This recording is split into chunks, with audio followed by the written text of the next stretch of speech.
Welcome to the Ultimate YouTuber Tier List. Now, I make content about the Elder Scrolls, so naturally these YouTubers have some connection to the Elder Scrolls or Bethesda, or for whatever reason, they popped up in my feed. Now, after making this tier list, I realized some of these rankings are going to come across as mean-spirited, nasty, or unnecessarily harsh.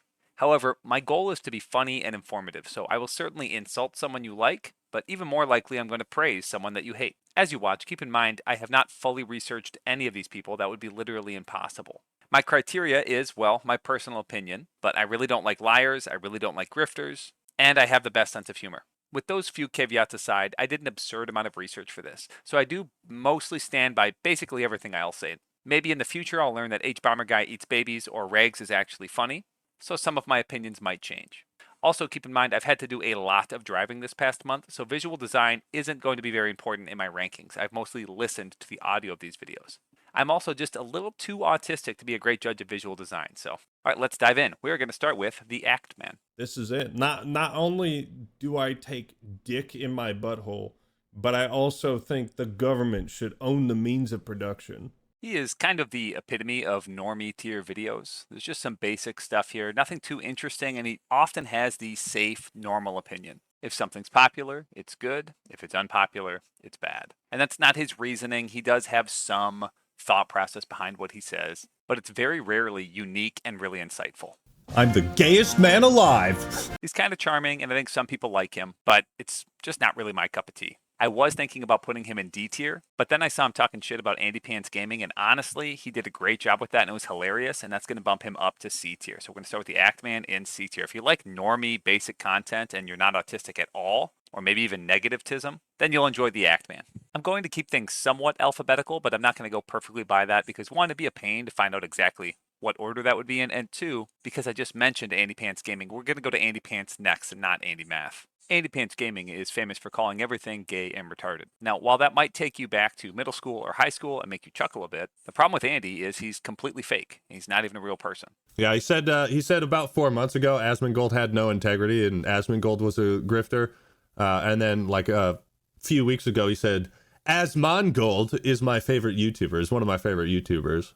Asmongold. Yeah. So there's this thing you see on YouTube a lot now, and it's called grifting, and you see people like Luke Stevens and Asmongold doing it a lot, and it just basically means these people have no integrity whatsoever. A few moments later. I can't believe the morning I woke up and I was like, holy crap, like one of my favorite YouTubers, Asmongold, was like making a video, responding to my video. For a second, I was panicking. I was like, oh man, I hope he likes it. I hope he likes it. I hope he likes it. You have no integrity and you will just regurgitate whatever people want to hear. One of my favorite YouTubers, Asmongold. You know, whatever. Maybe he doesn't like Asmongold, and then when Asmongold shouts out his video, now he's going to act like he does. It's a little fake, but honestly, if he's thinking of this as a business, he's trying to make money, I could see being a little fake. But then you go back just 1 year and he wasn't this anti-woke YouTuber. He was a shill for Xbox and Starfield. And I've never played Starfield, so I'm not going to talk about my opinion of that, but it's generally unpopular. No, but it was one of those moments where I was like, Todd, you did it again, you bastard. Like, it was one of the first truly just fun moments that I had in the game where I was like, oh, fuck, that's good. To sum up my thoughts on AndyPants Gaming is I think he's a completely fake poser piece of shit. If you are into anti-woke stuff or you're right-wing, there are better YouTubers on here that I will talk about soon. And the only reason AndyPants isn't in F tier is because there's not a ton of people talking about the exact things he's talking about. But he does it in such a bad way, he's not one you should be watching. D tier. Now we have the next Andy, AndyMath, easily S tier. The guy talks about math and he does it in a fun, interesting way. He even understands that multiplying matrices is not fun, even though most of math is fun. And he ends all of his videos with, how exciting. Math is kind of the opposite of that famous WoW clip. You think you do, but you don't. You think you don't like it, but you do. Next we have Asmongold and Anthony Gramuglia. I don't know if I'm pronouncing that right, but the reason I'm going to talk about them at the same time is because I don't want people to see me rank one of them and think, oh, this guy's super far right wing or he's super far left wing. I remember back in my first live stream, I had people assuming that I was a socialist and a communist, and I've had other people assume that I am alt-right or a Nazi. And if it makes you feel better, you can just assume I'm either all of the above or none of the above, whatever makes you happier. So before I dive in deeper, I'm just going to put them both in A tier, because I enjoy both of them. Now, starting with Asmongold, it's actually kind of funny. Most of my family hates Asmongold with a passion. He says a lot of controversial, out-of-pocket things. Wait, this is crazy. You have Windex right next to your desk? Yeah, in case I need to take a shower. Oh. So all you have to do is really find a way to get people to give you money. Stop thinking about developing a skill. Stop thinking about, the quality of your work. Stop thinking about working hard or easy. Stop thinking about, where your career is going to go. And start thinking about, how can I get people to give me money? He doesn't always have the best takes. He sometimes exaggerates or is too much of a coomer for me. But honestly, and I've talked about this in a video before, for someone of his size, there is almost no YouTuber who is as authentic as he is. It is difficult to stay real when you have millions of followers and you are making this much money and you have this many brand deals. But this is why I've moved a lot away from collabing and doing anything with anybody else, because the amount of hate that I get, the amount of people that are I was number 8 on YouTube for the most searched for term. There's a lot of people talking about my content, having opinions about me, etc. It's been so widespread. It puts a lot of pressure on people to have a viewpoint on it. Again, I like Baby No Money. I don't have any ill will towards him. I thought he's a great guy. I've talked to him multiple times. If he doesn't want to promote the kind of content that I do in my videos, that's his professional decision. On top of that, he has to have the thickest skin of anyone I've ever even heard of. The amount of hate he receives is astronomical. Cry about it, bitch about it, tweet about it, make videos about it, mauled about it. That's fine. It's all okay to me. And everyone in the comments will think, oh, I could handle that much hate. No, you couldn't. First of all, you're probably a bitch. Second of all, even if you're not, even if you are thick-skinned, when you actually consistently have hundreds of people talking shit about you, assuming the worst about you, and truly, not just on the surface, but legitimately hating your guts and wishing the worst upon you, it can take a toll on the human psyche. I don't want to put him on blast, but I had a recent comment claim that I should be castrated because I ranked the Atronach too lowly in my Morrowind tier list. Now, most of those can just roll right off your shoulders. You'll get a lot of hateful comments if you ever make content, and it's fine. But this guy really gets it. And I think watching him, even though he portrays himself as kind of a bumbling buffoon or dork, he is pretty insightful and he's fairly intelligent, and he does surprise me pretty frequently. All I can say about her early performances is you can tell that she was a theatre kid, that's for fucking sure. I'm Hermione Granger. And you are? I think that she played the role perfectly. I'm going to be totally honest. I think she did such a great job. And to be fair, at the beginning, the Me Too movement had a lot of validity because there are a lot, and we know this with streaming, there are a lot of legitimate bad actors, and women, and actually especially just mainly women, and also men to a lesser extent, do experience a degree of sexual abuse and manipulation and control. So even when talking about a video that he fully agrees with, he won't just go along with everything the person says when he's reacting. He'll add in his own thoughts, even if it goes against what that person's thinking. Plus, every now and then he drops some really insightful things like... A great parallel to this is how many streamers do we know that grew up being streamers and they never did anything else, and so they're retarded and dysfunctional? Are we really supposed to believe that movie stars are going to be different? Fuck no. It's the same thing. Probably worse. Actually, it's for sure worse. With that said, I cannot put him in S tier because anyone that big, they just can't be 100% real. And sometimes I think he's rage baiting, he exaggerates his opinions, or he's just very offensive about certain things. And I'm the only person that cares about the truth and really cares about artists, and that's why I have the authenticity to tell them the truth, right? The most humble, I know. It would be very reasonable to put him in B tier.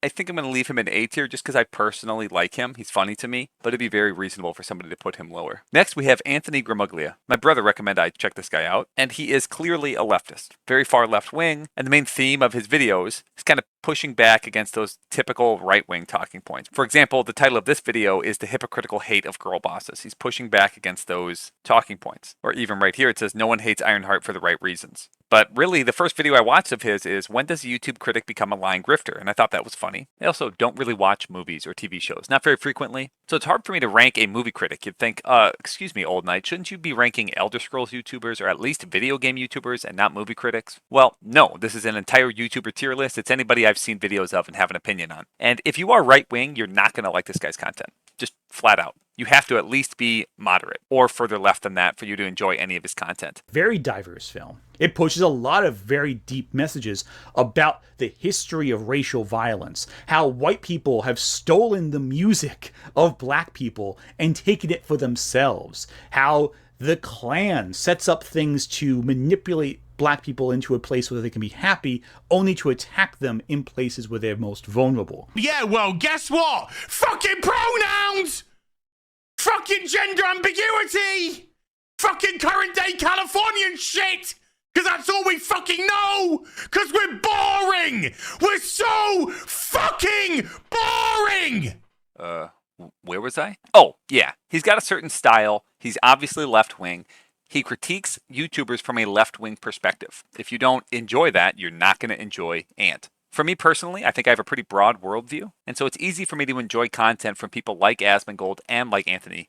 I'm not even going to try to say his last name. I'm giving up on that. Like Ant. Really, if a YouTuber is able to make me think critically, they're moving up a lot of tiers. It's an impressive thing to do, and a lot of YouTubers just read things, repeat things, and are boring and unoriginal. These two, Anthony and Asmongold, are unique. I have not seen someone on YouTube like either one of them. And so that is why they're in A tier. Even if you hate their guts for whatever reason, I can respect that, but they're both staying in the A tier. With that said, there is not enough critique of YouTubers. I think especially critics. There are so many popular YouTubers who make a video, they critique media, whether that's movies, films, video games, and they often put out absolute garbage slop that makes them a lot of money, that turns out to be successful for whatever reason, and then no one ever talks about it. So we'll have a bad movie like Snow White and 7,000 people will make a shitty video about it, but then we'll get crappy YouTube videos, which also waste my time. In fact, they often waste my time more because why would I go watch Snow White? I'm a grown man, but I might click on a YouTube video with a nice thumbnail. So what happens is I see a nice thumbnail and I end up wasting 10 minutes of my life. Bad YouTube videos have wasted far more of my time than bad movies. It's a lot easier to find out if a movie is bad or not before watching it. With a YouTube video, it's a lot harder to tell. You're going to see a theme throughout this tier list. I like creators who talk shit about other YouTubers. Shocked that I'm making this list myself with that type of mindset. But what critique does he actually give? Bad media criticism isn't simply just disagreeing with someone. It's not saying something you don't agree with. It's when the criticism itself seems to fundamentally misinterpret the piece of media being discussed, even when it's supposedly going through a scene frame by frame by frame. Honest criticism requires honest thought, and that doesn't always culminate in a dopamine hit to the audience. It takes longer. People are going to lose interest if you have to set up the elements of a discussion about themes and dive into complex ideas. What they want is that dopamine hit 30 seconds in to continue watching. Ultimately, what we're dealing with here is people who hate being told they're wrong, and whose opinions are so underdeveloped that they can't defend them when put to the task. And you know what? Tough shit. Bad movie criticism and bad media criticism is speeding up the Mandela effect to an absurd level. If you see a bad movie critic misinterpret something online enough times, and those bad critics echo each other, knowing that it's successful in the algorithm, you'll think art did something that didn't actually happen. You believe their lie. All right, and that's some serious foreshadowing, but we're going to move on for now. Okay, next we're going to jump to Critical Drinker because, well, that's somebody we've been kind of talking about already. So before I dive right in, he's kind of a mixed bag. I'm going to start with him in the B tier based on my initial impressions. Now, there is a very strong argument that the bad outweighs the good, and I could lower him a lot more. It really depends on how much this stuff annoys you. So let me just clarify what exactly I'm referring to. I'm just going to start by reading my original script before I watched more of his videos, starting now. I'm not a leftist. With that said, dear God, the fart jokes are annoying. If you're an adult, you need to stop watching this guy. Just fucking stop. It is so embarrassing. What's the routine here? He's going to say something sarcastically in a stupid fake voice. He's going to show J.K. Simmons laughing, and then another fart or poop joke. Are you fucking kidding me? Grow up. He's going to take the safe, generic, anti-woke stance. Oh my God, and add nothing to any conversation. If you enjoy this slop, grow the fuck up and think for yourself. Get some fucking class. Holy shit, stop being a dumb fucking loser. You are embarrassing me. D tier. Boy, that escalated quickly. I still mean most of what I said. Most of that is still true, but not all of it. So first, the amount of memes, the terrible editing, the repetition, I'm going to show some examples of that really quick. And by golly, I can see why they tried so hard to bury this thing. 1. Never trust a post-Vindaloo fart. Anyway, let's get the plot summary over with so we can put this turd behind us. They all live happily ever after. Becoming Marvel's first flop of the year. Don't worry though, I suspect it won't be the last. I could continue for hours. He has enough videos. Hours. I'm going to stop now because I think I'm torturing you, but you get the point. He reuses the same poop, vomit, or Anchorman memes over and over and over again. Instead, let's move on to his jokes. So I was lying on my bathroom floor this morning, trying to work out if the stains on my t-shirt were kebab sauce or blood, or both, when a thought occurred to me. If there's food left in a house that's burning down, there's probably a point where it's perfectly cooked.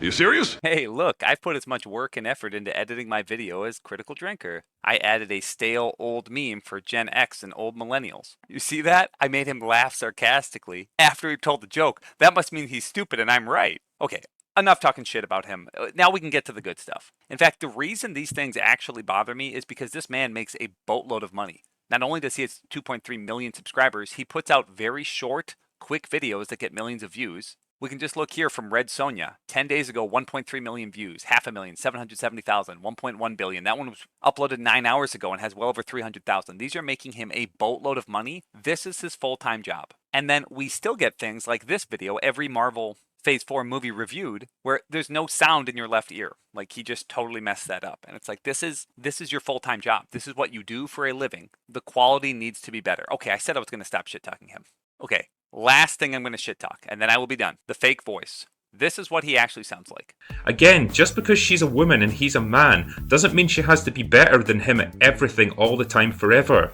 It's not a betrayal of womankind to give her someone to look up to and who maybe knows a thing or two. I really wish he would just give up the fake voice. Because doing a fake voice, like he's putting on a silly sarcastic voice, showing old memes, doing poop jokes, repeating the same memes over and over again, sometimes he actually does have interesting things to say and he is insightful, but he surrounds it with this garbage. And it shocks me that this many people are into his content. Honestly, it says a lot more about grown-ass adults who like this content than it does about him. He's making a lot of money. No shame. Also, did you know that this one right here, the disaster artist, a drunken review, I can't actually show it because it's got full frontal nudity? I don't know how you have a video that's 7 years old with almost 70,000 views on someone with over 2 million subscribers where I can see actual breasts with nipples. Like, what's going on here? Am I just crazy? Is that allowed on YouTube? Whatever. If you watch this Falling Down, The Great American Lie, or you watch some of his other videos, you'll find interesting things that he'll say. And along the way, the film delivers some of the most scathingly brutal critiques of modern American culture, consumerism, wealth inequality, social breakdown, and societal indifference that you're ever likely to see. That's just a high-quality S-tier video with no poop jokes. And I know there's more of them in there. And throughout all of his videos, even with the poop jokes, he will randomly just have great content in there and insightful commentary. It's just surrounded by slop, so I kept moving him up and down, and I think with that much strong opinions in both directions for him, he's going to land in the middle, which is B tier. I've been talking about him too much. I could talk about him for another 20 minutes. This is not a Critical Drinker video. We're moving on. Okay, I need a break from talking about one person for a long time. I'm going to go through a few people that I can do really quickly, just because they have obviously great or terrible content. So first we have Veritasium. All of the videos for them are just phenomenal. They're all very well edited. They have great science, awesome information. This is, if you are looking to learn something, probably something you don't know anything about, this is the place to go. I don't even want to show these videos because they're just a step above what is offered on YouTube and honestly what is offered in TV. Most YouTube you see is lower quality than any movie or television you're going to see. Veritasium takes it a step above and is way better than most television or really any type of content you're going to see. It's awesome to see a YouTuber get so much money from all of their success and then use that to grow and become a better channel and actually provide a high quality product. If you take the geometric mean, you find on average to get from one odd number to the next one, you multiply by 3/4, which is less than 1. So statistically speaking, 3x plus 1 sequences are more likely to shrink than grow. The Egyptian mathematician Ibn Fallis published a list with 10 perfect numbers and their values of p. 3 of these perfect numbers turned out not to be perfect at all, but the remaining ones are. The 5th perfect number is 8 digits long, which disproves Nicomachus's first conjecture. And the next thing to notice is that both the 5th and 6th perfect number end in a 6, so that disproves Nicomachus's third conjecture, that all perfect numbers end in a 6 or 8 alternately. That is just obviously S, no contest, no question. Next, we have Tim Cain, the creator of Fallout. Easy S tier. The most likable, charming, old gay game developer you have ever seen. Great content. If you play games, if you make games, doesn't matter. If you like games in any way, this is awesome content for you. You guys have to stop yelling. Everybody's getting nervous. It's like mom and dad are yelling at each other. We explained that's just us talking. We're not mad, but we're trying to tease apart exactly what to do, and we're getting into it. I'm starting to see this rise of what I can only call development caution, an abundance of caution, of padding estimates, wanting to go around and check with a lot of people to see if something's okay. He's got some really interesting videos about the Fallout TV show, about why he left Fallout. But even his videos that have nothing to do with Fallout and are just more generic or about his own personal life are very insightful, interesting, and fun. I think about what you think. And I know what you're thinking right now. And yes, I dress myself. I picked this shirt out myself because it's got popsicles on it. Okay, next we're going to do Creetosis. This is a smaller channel. It's only about 3 times as big as mine, but it's got a couple videos with 500,000 or more views. He's famous for shitting on Fallout 3, Fallout 4, and MLPeglia. If you've watched my channel, your chances are an Elder Scrolls fan. And MLPeglia wrote The Dark Brotherhood and Oblivion, some quests in Skyrim, and he wrote a lot for Starfield. He was a lead writer. So if you didn't like Starfield and the writing in it, chances are you don't like Emil. That's fine. I don't really want to argue about people's opinions. I'm talking about Creetosis as a YouTuber. You might notice that these popular videos are 8 hours and 4 hours long. This one here is 6 hours long. And this is a different one, that Apocalyptically Awful is another 6-hour-long video talking about Fallout 3. Now, I, again, similar to Critical Drinker, am not judging Creetosis at all for making those videos. I am judging people who hate Fallout 3 who watch these videos for hours at a time. You're a fucking weirdo and a psychopath. Similar to Anthony, the guy put next to Asmongold, Gramuglia, Creetosis has a speech impediment. Fallout 3 was Bethesda's first Fallout game. To say they had missed the mark would be a bit of an understatement, yet this is still the closest they got to both the tone and lore of the original games. Okay, that might be mean. I'm talking about his speech impediment, but the fact is, with this length of videos, it's not the video editing that he does that's impressive. It's a podcast content. People put it on their second monitor and they listen to him talk for 6 hours. And it impresses me that people are able to listen to that for that long. But whatever, I'm being mean. I think actually more important than that is, I'm going to go back to the Emil stuff when we get to NeverKnowsBest. But Creetosis has demonstrated that he's really good at nitpicking things, pulling them apart, and he also frequently interprets things in the worst possible way, it seems intentionally. Doesn't really matter if it's intentionally or not, but he can be really harsh on either people or media, and then when that criticism is turned his way, he turns into a complete bitch. Again, we'll get more into that when we get to EFAP and NeverKnowsBest. Also, this is something that stood out to me, but why is he showing the channel again on screen? He wants to make sure people understand where to find you.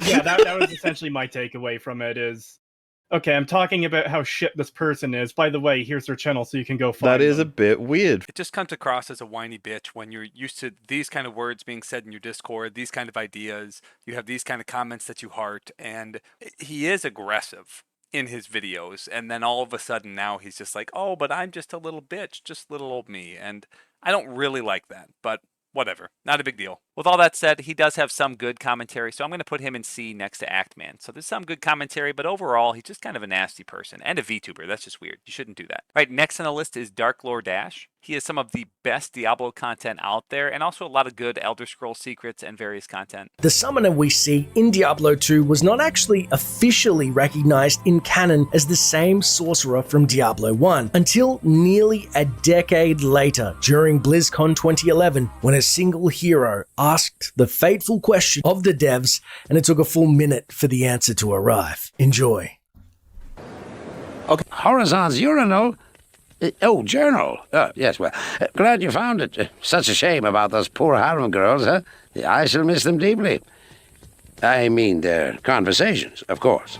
I cut a lot of that out because I don't want to just be straight stealing his content, but he does an amazing job editing and putting together various lore from Diablo. I could have told you that yes, the sorcerer is a summoner in Diablo 1. I even could have shown you the interview, but the way he puts it all together and understands the old history of Diablo and is able to portray it in a great video, he really does stand a cut above the rest. I don't know why his picture is Shrek right now. Clearly I don't watch enough Dark Lore Dash, but he is S tier. He is by far the best Diablo YouTuber around the lore that I have ever seen. Okay, now we are going to move on to Dr. Disaster, and this is going to be our first F. I'm excited. I like to have symmetrical tier lists, and I jumped out of order and I talked about some S tier people, so S is going to be the biggest for a little bit. I have heard from people that Dr. Disaster used to be good. I'm not basing this ranking for him off of old videos, just what I have seen in my research, so possibly you would rank him higher and I could respect it, but the past 30, 40, maybe even 50 videos, he's in the F tier. Let me explain why.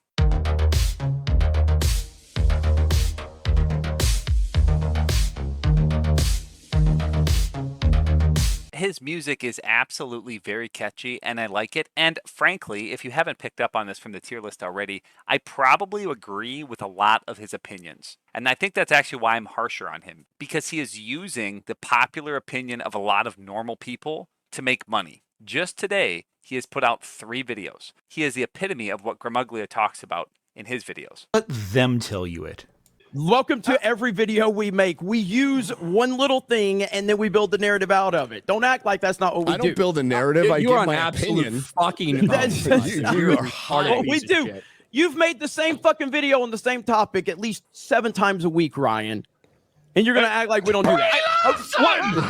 I talk about I talk about says one fucking thing and we make a whole video out of it. That's what we do. I talk about things that are in the news, and when something comes out that's an update to that. Okay, I actually just learned about this Ryan Kinel guy for the first time, and he's just a slightly worse version of Dr. Disaster. In fact, seeing his videos, I'm gonna bump Dr. Disaster up to D. Just because his weird act that he puts on is actually a bit endearing, and I kind of like it. So even if his topics are stupid and his videos are he's a pretty likable guy. For context about what I'm talking about, and this isn't the only example I could give, but I think it's a good example, we're going to watch the Bella Ramsey interview where she talks about how she could be Spider-Man. Or I could be Spider-Man. Okay, make that pitch right now to Tom Holland. You're out, you're in. Tom Holland did a great job, though. So I don't know. Maybe they do need to make a new one for me. How about new? I could see it. Come on, slinging those webs. Yeah, something like that. Is that your favorite superhero? You know what? Spider-Man was the one with Andrew Garfield. Are there several with him? One of them with him was the first time I'd ever watched a Marvel film, and that was like 3 months ago was the first time that I'd ever seen a Marvel film, and it was Andrew Garfield's Spider-Man. And? Incredible. I loved it. If you see that interview and think, I need to make a video about this, well, there's something wrong with you. And if you see a video about this interview, why would you care? You have some 20-something girl clearly goofing off, being sarcastic, pretending like she would be Spider-Man. Spider-Man was no longer Spider-Man, but he instead became Spider-Them. Not only that, there's this whole cohort of people who make the same fucking video. This guy made the same one. A lot of people have things to say about this, myself included. I do think that Bella Ramsey might make a great Spooderman. You know, I think there's a possibility that could be true. Now, look, this is all with Mark Malkin, who is notorious for these red carpet things and getting people to say stupid things and they become headlines. I think it's a little tongue-in-cheek. I don't think she's all that serious about it. Is this self-awareness? But the idea that you would suggest that's the character that you should be, get the fuck out of here. Rightfully, she's getting dragged across the entire internet today. The memes are absolutely out of control when it comes to this. Should we just scroll through? This might be dangerous. We could scroll through my timeline. There's Bugle Daily. That one is perfect. So first, not only we can talk about this video being 40% just not even anything, and the screen sharing he's doing is just him scrolling on Twitter and reading comments. This is barely even a video. It's only 4.5 minutes long, and he even admitted at the beginning it's tongue-in-cheek, it's a joke, and then you still get that same vitriol where he's yelling at her, he's animated. This is fucking stupid. And yet 75,000 of you dumb fuckers watch this. It's embarrassing. I'm going to go cry a little bit. Just kidding, I'm a man, I don't cry. But I feel bad for you. We could do this with Snow White, Assassin's Creed Shadows, any other unpopular thing that could be seen as like somewhat woke that maybe has an actress that said something stupid. They're going to make a dozen videos about it saying the same things over and over and over again and basically just milking money out of really stupid people. So you need to stop watching this. Watching content about stuff that you should never have watched in the first place. The way to kill things like Snow White is to stop paying for them. If you pay for Disney Plus or whatever platform this stuff is on, just stop.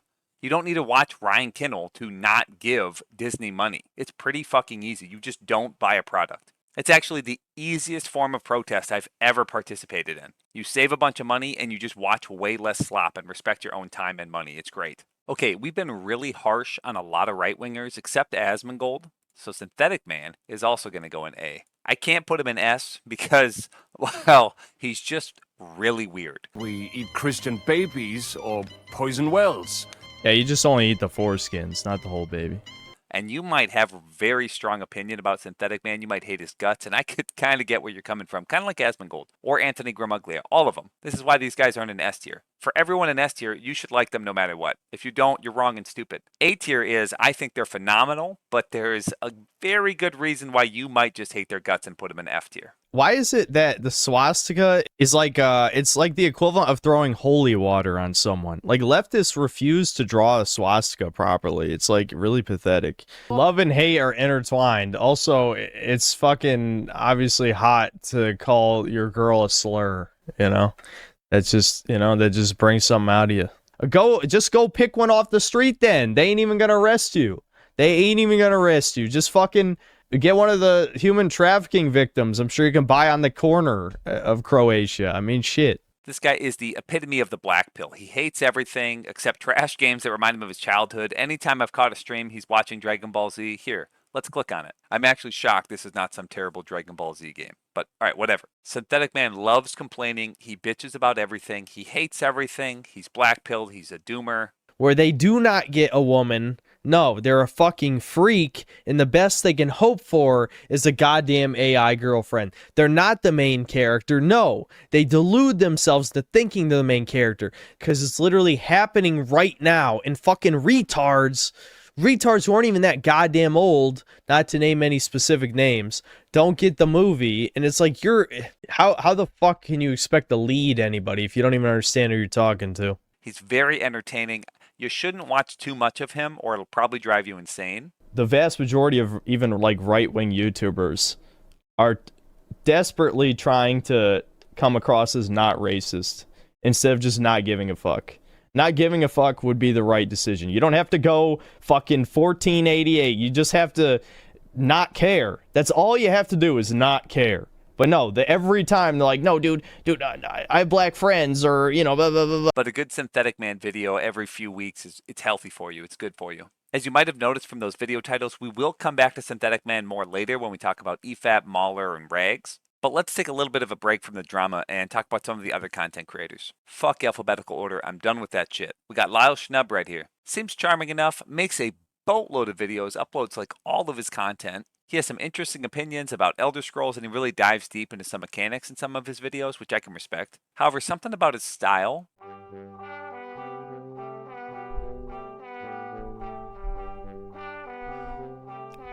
Hello there. It is another Tuesday. It just feels off to me, or something strange. I don't know. I don't want to give him any hate. I actually respect him quite a bit, but his style is not for me. So I know I was saying I was being objective before, but I think I'm going to put him in the B tier just because something feels weird to me. I don't know what.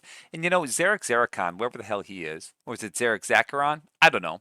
He's going to go in B as well. Very similar kind of style, where he often dresses up, wears a tie, and shows himself talking. And he'll dive deep into some mechanics in some of his videos. The way he's off-putting to me is a little bit different, though. He doesn't make a ton of videos. As you notice, this is latest, 3 months, 10 months, 10 months, 1 year. It's been a while. So he's more of a streamer than a YouTuber. And in some of these, well...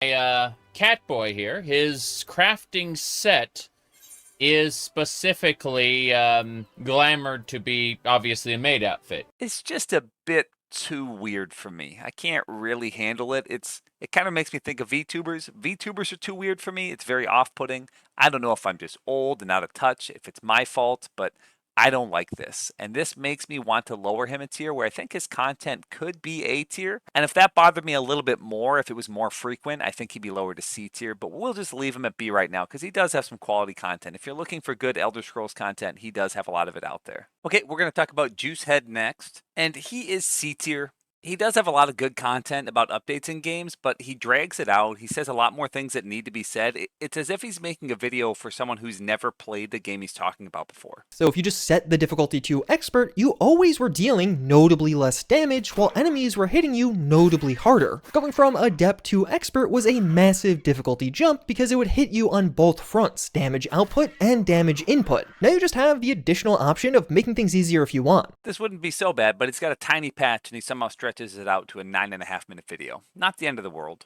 Then on his video about Oblivion's secrets, one of his secrets is just a Thieves Guild quest, which is a major faction within the game. It's like saying that the Ring of Burden, which is this 150-pound ring that you have to pick up for a Mage's Guild quest, is a secret. It's part of a major faction quest. It's not a secret. And he spoils like the entire quest, so like he just walks you through it in his video, which is just silly. It's harder for me to nitpick his Kingdom Come or Cyberpunk videos because I don't know anything about those games. I have played Cyberpunk, but a lot of these videos are just speculation. Oh, this might actually be coming. Cyberpunk might actually be getting a new DLC. There's some good content in there. It's just mixed with slop. And that's not surprising when you see he's got over 4,000 videos. No hate for JuiceHead, but he's definitely C tier. Sticking with the normies, next we got Frostbreak. I'm going to put him in the A tier. He is fun. It's just, oh, I'm this dumb Skyrim zoomer and I'm playing The Elder Scrolls Redguard, The Elder Scrolls Morrowind, and you watch me struggle at Daggerfall. I just need to calm down. It's a video game, man.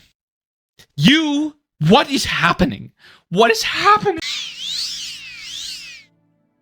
Whoa! Uh-oh. I died. I definitely did not have that many hammers, I don't think. Let me in! Let me in! A room with nothing in it. I love it.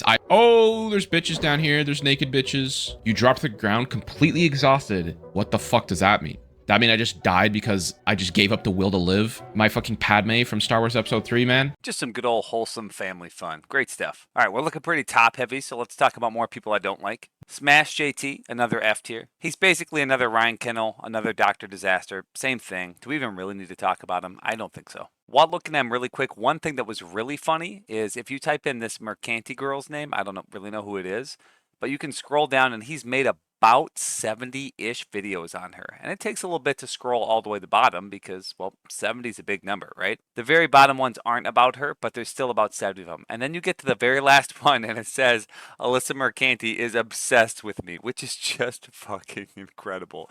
You've made dozens upon dozens of videos about this girl, dude. Holy shit, he's got problems. He's one of those grifters who just puts out a video after video after video after video. He finds one little topic just like the others and makes a big video about it. Let them tell you it.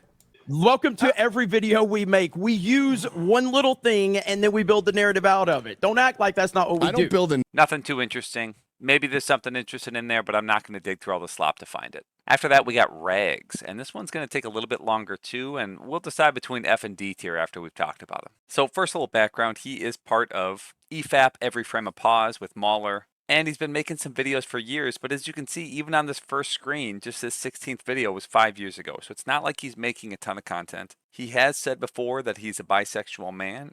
There's a very high chance he's a furry. I don't think he's denied it. Maybe he has. I don't know. I would say you look at this right here, this icon, and you know, like, yes, that's a furry. And by furry, I don't mean an innocent person like one of my students, a 12-year-old girl dressing up as a fox. I mean a grown-ass man who has a desire to have sex with dogs or wants to pretend he himself is a dog having sex with a dog. Any way you spin it, these types of degenerate furries are weird. If you sexualize animals, there's something wrong with you. Go get help and don't dive into it. Don't make art about it.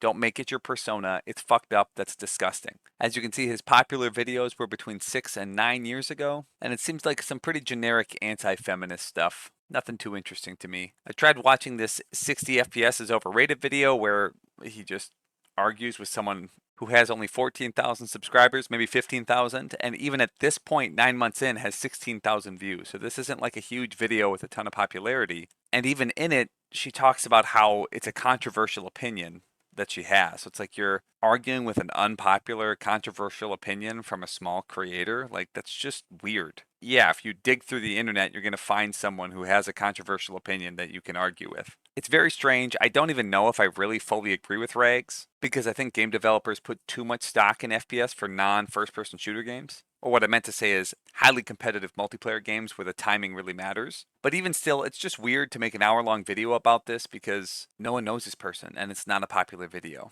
So it's just strange. I really struggled watching more of his content. This guy just is insufferable. And now at this point, I click on his newest video, Content Creator is Evil Capitalist Propaganda, and it's response to a video with 5,000 views 3 months in. Like, what are you doing? These are not popular videos. It's like doing a takedown of someone with no views. I just don't understand. I don't really know what he's going for there. And seriously, just compare this part to the clips I showed you with Synthetic Man. A few times now that you're not very bright, right? You're actually quite stupid. Probably not a great idea to accuse other groups of people of being afraid of pronouns when it is not their side that are the ones who are talking about how they will unalive themselves if pronouns are not used the way that they approve of, okay? That sounds to me like maybe it's your side who is a bit obsessed and afraid of pronouns and their usage, you know? You're a fucking faggot, dude. Okay. Is that it's the consumer's fault for fucking purchasing the stuff. And this is especially a thing that casuals or normies, or whatever you want to call them, love to do. Is that they'll complain about something, and then they'll buy it every year. And you wonder why it's still around. I might talk about regs a little bit more when we get to EFAP, but really, I think that's all I got to say about him.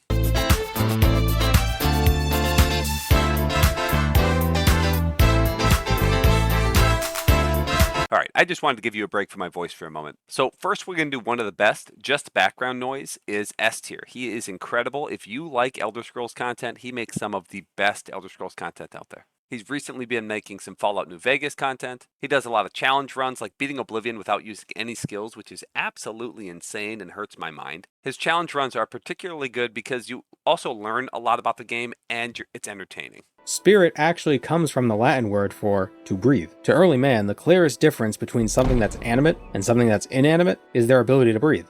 Educational television! Oh, no! All right, next we have Nakey Jakey, and this one is just weird, and I think before we place him, I got to talk about him a little bit. He's incredibly popular. As you see, these view counts are all in the millions. People clearly love him, and I'm not really sure why.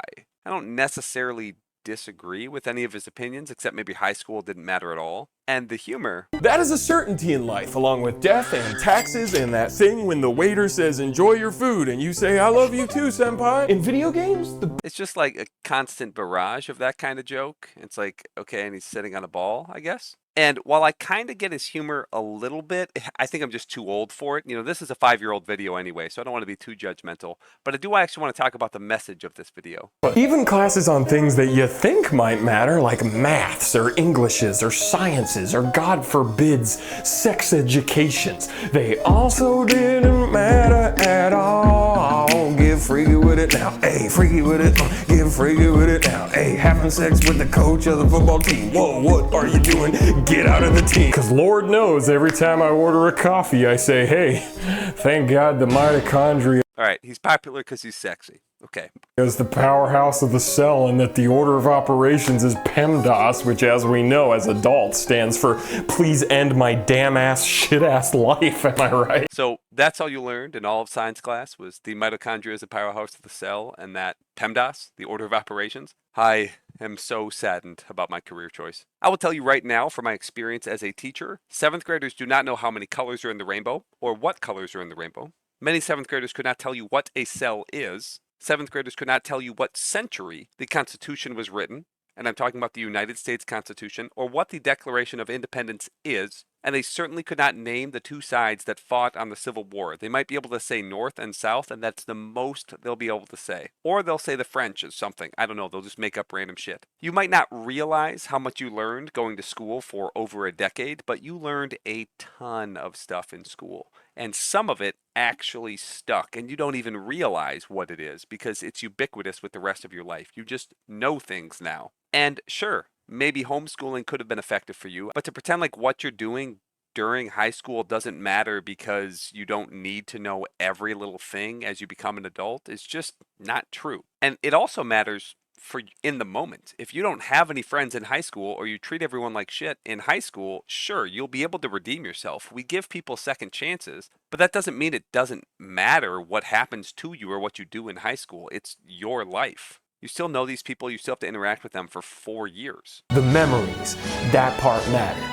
but holy shit, they waste so much of your goddamn time and energy in high school that it's hard not to feel like none of it mattered at all. Okay, that last part I actually do fully agree with. Very true, and that alone bumped him up a tier. School does a great job at wasting your time, and that's because there's about 3 to 5% of the kids in your class who are complete assholes. Hey! Your cell is limp! Like your dick! So we're going to throw Nakey Jakey in C. I just don't get it. It's not for me. Next we have FudgeMuppet. They make great builds, great videos. Sometimes it feels a little bland, but I think they're great. They're going in A tier. They've done a lot of build videos for various Elder Scrolls games. And they also do some really deep dives into the lore. And it's just a nice, easy way to learn about some things in different Elder Scrolls games with really nice editing, and they're really well put together videos. It's kind of like the opposite of what I do, which is shit editing and shit put together videos. So I gotta respect what they do, gotta respect the hustle. They do a great job. Okay, after that we got MrMattyPlays, and he is between A and B. I'm gonna put him in high B for now. I actually really like Mr. Matty as a personality. He's just very charming. And I can't tell if it's real for sure, but he's sold me that his persona is actually him. And that's a good job. That's not easy to do. I don't agree with every single one of his takes, but I think they're reasonable. And while sometimes you get some of these clickbait titles, like the rumors are heating up, overall, there's a lot of good gaming news in there. And he's got the Todd Howard interview, which is just not something you usually see on YouTube at all. Next, we have Legendary Drops. At first, I was about to put this guy in high B, possibly A tier, but after learning some things, he's going in the D tier with AndyPants. Honestly, below Dr. Disaster. Dr. Disaster at least is like, I love his personality, I just don't like his content. So his main shtick is just AAA gaming studios don't care, they make slop, they make bad video games. Indie studios are doing great. Video game studios in the East are doing a great job. Indie games are taking over the industry. Silksong is a wake-up call for the industry. Bungie's collapsing. Developers don't care.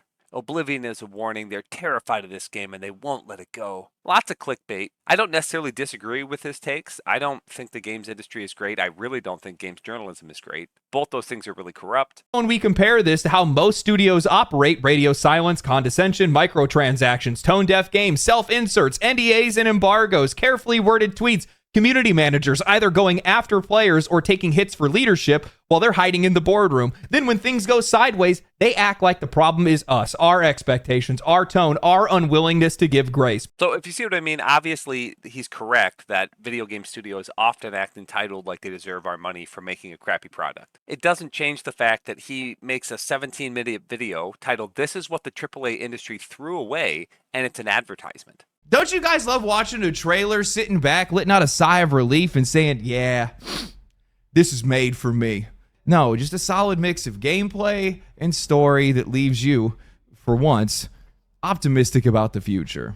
Video is actually sponsored by Blood Message. They gave me the full creative control to explain what the game is and basically talk about whatever the heck I want to. But this game feels bioengineered to be exactly what a lot of people have been looking for. You might be thinking, oh, well, he just made one video that's an ad. He's got to make money. He's a creator. I don't respect that. It's an entire video when you're pretending to review a video game. You can't pretend to review a video game when you're paid and then put in your description, genuinely stoked for Blood Message and the slew of games we're about to get. I think Actman puts it better than I could. So that's another thing I like Actman for. This right here. Note today we're talking about sponsorships. A regular sponsor is like a 60 to 90 second integrated ad within the video. People don't necessarily have a problem with those. Fully dedicated videos mean the entire video is technically a sponsorship. But on the real, this is where I feel like I've faltered as a creator. Over the last couple years, I've done a handful of fully dedicated sponsored videos. Most people subscribe, I assume, because of my opinions, my critiques, and a type of critical analysis. I don't want to do fully dedicated sponsorships anymore. There could be other creators that I ranked higher that maybe also did the same scummy thing, but people watch YouTubers like that where they show their face on camera because they trust them. He sells himself as this trustworthy guy and then just lies straight to your face. There is no way he saw Blood Message and thought this was the most amazing thing ever. Like, what a piece of shit. That's going to transition us into Luke Stevens. Same fucking thing, D tier. A large part of his channel is he has thoughts about a game. He tried a game. He's telling us information about games and what to expect from this game. There's also a lot of reaction content, which I don't necessarily hate when people add things, but like when he's reacting to an AVV gaming video or Goated Sinro, whoever else who's reacting to, he's not really adding anything to what they're saying, but he really does things in the order of game is announced, I'm excited. The negative reception comes and he says, is the game in trouble? And he farms another video. He does an early review, says the game is surprising and it's ambitious, it's great. And then the game sucks on release and he says, well, we all saw this coming, even though he didn't warn you and now people already bought it. If we look, he starts talking about Dragon Age the Veilguard after 7 hours, and his thumbnail is, I'm impressed, and that's the thesis of his video. He is impressed. After the massive negative reception, he's got thoughts about it, and you go to the next month, 10 months ago, and he's finally done. Now he's decided it's not a good game. And it seems as though the game is, at its core, entertaining and good. I'm happy to say, I think BioWare might actually be back. I think there are many, many people who are going to find this game to be something really special and are going to eat it up. Assassin's Creed Shadows is beating expectations. This is insane. Oh wait, now it's a skeptical review. Assassin's Creed Shadows is seemingly beating expectations. This is insane. Try it out. Sure, he's doing a skeptical review. It's not all positive, but when you're doing 6 videos about it, some of them are positive, some of them are negative. It's like he doesn't really have a ton of opinion about it. Certainly not a strong one. Until now, with the expansion, yeah, he's saying he didn't like it because it wasn't super successful. Next, you do not talk about a video game this way unless you are trying to get the company to reach out to you to get you to sponsor their stuff or to bring you out to events. I'm not going to belabor the point at all. Kingdom Come Deliverance 2 is one of the best sequels to any game I've ever played. It's one of the most immersive RPGs I've ever played. It's got one of the most compelling narratives for any RPG I've ever played. And to put it simply, it is one of my favorite games I have ever played in my life. And I'm still a little bit in shock and awe over how good it is. And that's the review. That's the review. We could talk about how he got his start from plagiarizing and was called out by H-Bomber Guy and initially was a dick about it and didn't apologize until about 2023. And that's fine, I guess, but I think somebody who plagiarizes once, there's a very high chance they're going to do it again. I mean, it's kind of crazy the level that he plagiarized. It's not like he got an idea from somebody. I'll watch a video from Ragnarok and be like, oh, I love that idea, and take an idea from other creators. But the idea that I would just copy their video almost point for point, it's really scummy. And sure, this is a pretty decent apology, especially if you count the second page. But I can say I've never been a piece of shit like this. And, you know, he also was like saying he was an extremist and a bully and a religious zealot. Like, how did you change this much as an adult over like 4 years? I don't know. Maybe people do, but I'm still hard-headed and an asshole. So I don't know. Maybe Luke's better than me now, but whatever. MadSeasonShow, I don't actually know a ton about him. I watched him a bit more when I played World of Warcraft, but I recently watched a video of him demonstrate that Bobby Kotick is actually an alien. Which forced Bobby Kotick, who is not a lizard, to make a statement addressing it.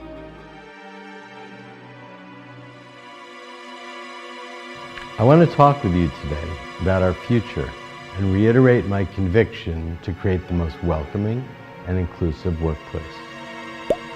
Over the last few months, so many of you have generously and candidly shared your experiences and your insights about the type of company you want us to be. We've taken meaningful actions to improve our company and our culture, but there's more to do. To become the model workplace we all aspire to be, more change is required, but I am so confident we will get there.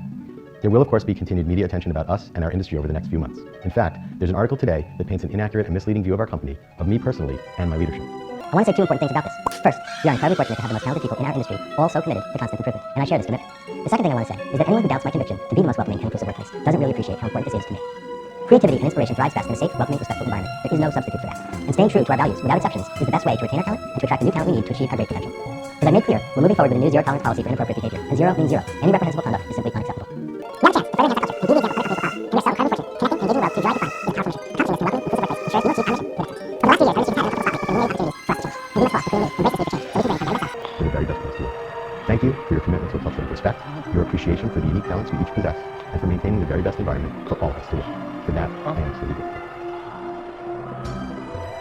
The lawsuit would be settled in 2023, but it would rock the Blizzard community and permanently damage their reputation. And that puts him in S tier. All right, after further research, I am moving Critical Drinker down to D tier. I still mean the good things I said about him. However, he made this short film called Rogue Elements, or he calls it a TV series proof of concept. He did a Kickstarter, made about $300,000 or $200,000 or so. And I don't want to tear into it too much, because the action for that budget is actually pretty good. He made something kind of cool. My main issue with this is that the writing is complete ass, which with a low budget, that's like the one thing you can do that doesn't require a massive budget. He's writing it. It's from his books.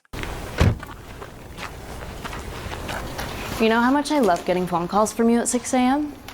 You know how much I love making them. I was in the middle of something. Don't worry. Whoever your latest victim is, I'm sure will be tied up in your dungeon.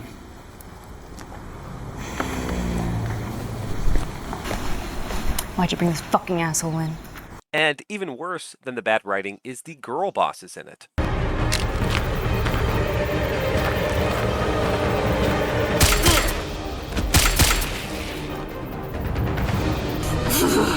Lights out, shitbird!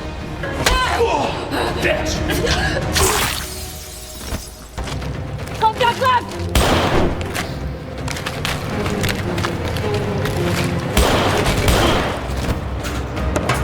We're busy!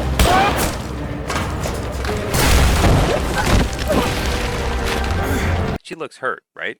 Like she just got hit by a bazooka? Well, let's see where she is. Look at the timestamp, 29:50. And then we'll see if you live. Step aside, Ryan. Wait, 31:40, less than 2 minutes later, she doesn't even look hurt. Thank God she's such a tough girl boss. And their standard practice of lazily taking stereotypical male traits and pouring them straight into Okay, so he's hypocritical, he made a bad film. Why'd that lower him 2 tiers? Maybe that would lower him to C tier. Well, then we get his response to criticism from Rogue Elements. Lessons learned. In our case, the actress playing the character of Anya had a lot of trouble with her dialogue, forcing a rewrite of most of her scenes. I'd written a big dramatic monologue for her at the end that would basically explain her motivations for being there, her past relationship to Drake, and her warning that she wouldn't be around to bail him out next time. It was a neat way of wrapping up her character's presence in the movie, but because she couldn't nail the delivery and there wasn't time to do like 50 takes until she got it right, there was no choice but for Travis, the director, to quickly rewrite the script and improvise a solution. That is just one example of the many things that you absolutely can't control or predict. So he makes a bad video that he got hundreds of thousands of dollars to make. And one of his first excuses is to throw an actress under the bus who worked for him. It's super unprofessional, it's embarrassing, this is the shittiest thing I've ever seen. Obviously making movies is hard and it costs a lot of money, and that's something he learned. But he's a film critic. If you're going to be a film critic and shit talk other people for their films, try to make your own film and totally bomb it, there's massive hypocrisy in that. And we're all hypocrites, that's fine, but this guy, he takes it to another level. On a lighter note, we have Spell&Shield, and for me, I'm going to put him in B tier. He does good content, and I like his insights. He's a smart guy. He actually has the same flaw that I do, where his videos don't really seem to all go together. He kind of goes from one topic to another, and it doesn't really feel like there's a lot of cohesion there. It's just generally, he's talking about video games that he happens to have played or knows something about. And I think as somebody who probably has a job, there's not really another way to do it. Like, all you can talk about is what you know, and it's not like he can play every single new game that comes out like some of these bigger creators. So I really like his content. I think it's very high quality. I just think it shows the weaknesses of being a smaller creator and what that comes with. You just don't have the same amount of time and energy that you can put in to get a wide variety of knowledge. You get more zoned in. And I've never heard of the Exodus, or I've never heard of a lot of the things he's talking about. But then he's also talking about Baldur's Gate 3 and Tainted Grail and Chris Avalon, where those are things that I've heard about. So maybe I'm just the one who's out of the loop, but I feel like he talks about things that don't necessarily connect very well. And understand I'm being a hypocrite completely here, because this is a guy who will talk about Oblivion for 20 videos straight and then randomly make a video about how drugs make you gay and stupid. Also, this guy's got a nice voice. Specifically, I'm referring to the fact that Paradox has decided to walk back their day one €30 DLC to include the clans Toreador and Lasombra. Okay, we got Ragnarok. He is easily an S tier. Honestly, on this side of S tier, this is the best Daggerfall creator there is, by far, not even close. I know people have mentioned Zaric Zhakaron, or maybe they think of Spawn, and those guys are great for Daggerfall, but this guy really took Daggerfall YouTube content to another level. And you'll see here why I'm not biased at all, and I'm just correct. I created a little spreadsheet to calculate our 2-hit score when we input all the variables, both our own and our targets. Our 2 hits. Could a YouTuber possibly be better than that? I thought not. I almost need to make an S+ tier, but we'll leave him right there. Even his old content that only has like 100 views, I think this one has 120 views as of today, and where he complains about Asmongold, he's one of those few YouTubers who actually critiques Asmongold in a way that I agree with, where this is about Asmongold bitching about games with low quality graphics. And it's nice to see someone have like a correct critique about him rather than just spurging about his politics or like his dirty room or something. Okay, enough glazing Ragnarok. I love him. He's great. Moving on. Next, I'll do Mortismal Gaming. I'm going to put him in A tier. I really like his content, and he's on the edge of S tier. His shtick is that he 100% games, meaning he does all of the content, though he hasn't done one recently, I guess. But looking at his popular ones, he does review after 100%. He gets all the achievements. He does all the quests. He just does all of the content within the game. It's actually really impressive just on a gaming level, and I definitely respect him for that. And this actually is what I think brings him down from S tier to A tier. And I don't want to like lower his rank more than that because I disagree with his opinion so strongly. But his review of Dragon Age the Veilguard I think is just so far off of what my opinion would be that I can't fully trust his opinion. Not that I think he's lying, because I think he's fully honest, but just that we are clearly two different of people. That maybe he might really like a game where I don't have the same opinion. That makes it, as far as I'm concerned, the best entry in the series, and frankly, my own personal game of the year. So probably needless to say at that point, I'm absolutely giving this one a buy. I think you should check it out. I think it's very good. Now, unlike someone like Luke Stevens, he stands by that, it's his opinion, and he doesn't back down after it becomes an unpopular opinion. I actually respect that quite a bit. And so that's why he's kind of on the fence for me between A and S tier. I really like Mortismal Gaming. I think it's very high quality content. So I'll slide him to the left here. I came across a video by Camelworks that showed me that he actually lost access to his main account. And so now he has Camelworks new. And I had to quickly add him to the tier list. I feel really bad for the guy. That's rough. This was his job. For the moment, he's just pumping out all his old videos that he's done to get, a little bit of subs and views back.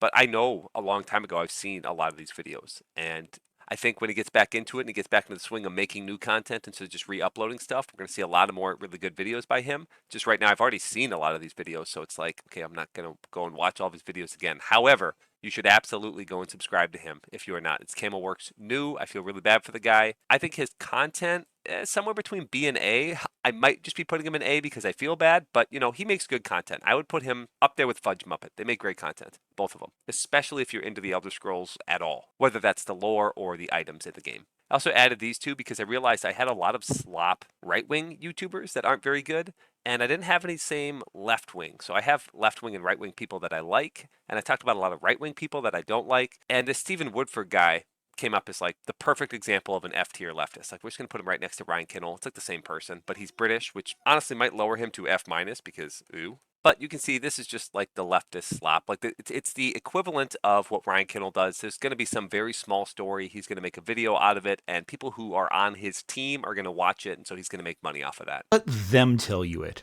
Welcome to every video we make. We use one little thing and then we build the narrative out of it. Don't act like that's not what we do. I don't build a narrative. I give my opinion. Fucking you are what we do. You've made the same fucking video on the same topic at least 7 times a week, Ryan. And you're going to act like we don't do that. If you're a leftist and you're just looking for someone who agrees with you, like, great, I guess. That's kind of the same thing with Ryan Kinel. If you're on the right and you just want someone who's going to say what you already think and agree with you and just give you a bunch of slop content, go ahead and consume it. I think this stuff is toxic on both sides. It's gross. And I hate being like that centrist who's like, oh, nuance. It kind of shows a lack of balls. But this stuff on either side is objectively slop. It's just garbage. You shouldn't watch it. Let's just look at this thumbnail right here. 3 months ago, Trump declares war on Tesla after Elon exposed this. Minus 14%. Tesla is done, right? So you think Tesla's going to lose all its stock. Well, let's actually look. 6 months ago, like, what the fuck is this? You're talking about this dip here in the past 6 months? This is the dip he's talking about? Like, it's just a stupid video, fucking fake, absolute slop. This is what British people do. We shouldn't listen to British people. That's all it is. We went to war with them. We defeated them. We will do so again. I defeated your kind in ages past, and I shall do so again. Someone who has a team but does it better would be Echo Chamberlain. I think the fact that he's on the right-wing team in the culture war blinds him a little bit to certain things, but overall, he's pretty concise and clear. I'm going to put him in the upper B tier. I like his content, though there is some of this like slop stuff that he makes. he does have some really good videos. I really enjoyed this How to Get Boys to Love Writing Again. Great video. Lastly, the conveners and judges of these competitions have a terrible blind spot where they don't understand the extent to which mainstream boys hate themes of identity and identity politics. They don't dislike it, they don't shrug their shoulders at it, they hate it. It is the antithesis of cool. Humanities as a whole are increasingly seen as female-dominated subjects, with boys falling behind in reading and English performance. And I think the only reason he's not an A tier is because he's shifted to this Ironheart review, Superman review. I haven't watched these, Avengers Doomsday. I think going from interesting videos about culture and about thinking and about people. What progressive observers won't allow for is that these young men and boys assess a culture and society that seems snide and chiding towards them, and they decide to pass into these takes about movies that people just simply should not be watching anymore. If you watched Ironheart as someone who's moderate or conservative, you chose to watch something you knew you weren't going to like. You just should not do that. Stop torturing yourself. Stop giving these people money and fame. There is slop content out there. Do not give it attention. And this gives that slop attention, and I find that to be disgusting. Don't add to that. Let the critical drinker do that. You don't need to be part of that milieu as well. Overall, high quality content. I haven't watched those videos, so maybe I'm being too harsh on them, the Ironheart review and the Avengers whatever crap, because grown men simply should not be watching all of these superhero movies again. I mean, if you've watched 20 superhero movies, whatever, but they really do not reflect our wider culture very much. That's going to lead me into Mauler. He makes these super long videos. I've heard he's called the Long Man. This 2.5-hour video about Star Wars The Force Awakens is part 4. And he talks about Star Wars, Ant-Man, Fallout, Alien, Doctor Strange. Before, 6 years ago, he was making a video for each episode of Game of Thrones Season 8. And I think it was nice 6 years ago, he was on the front lines of people who were noticing what the new Star Wars movies were, in particular The Force Awakens. It was widely received well, and it took people a minute to really realize, oh, this is a hollow husk of what Star Wars was. It's actually kind of disgusting. I really like the prequels, and some people don't, some people do, but they're their own product. It's its own thing, made by someone with love and care, just like the original trilogy, even though it is very different. The sequels are kind of this disgusting, weird amalgamation of our modern culture mixed in with nostalgia for the original trilogy. While these videos I think are too long, clearly, you see 10 million views for just one of these parts, 3 million views, 6 million views. People really wanted someone to talk about Star Wars, and he clearly did a great job. I think he deserves that popularity because of what he did there. However, then continuing, why talk about Black Widow?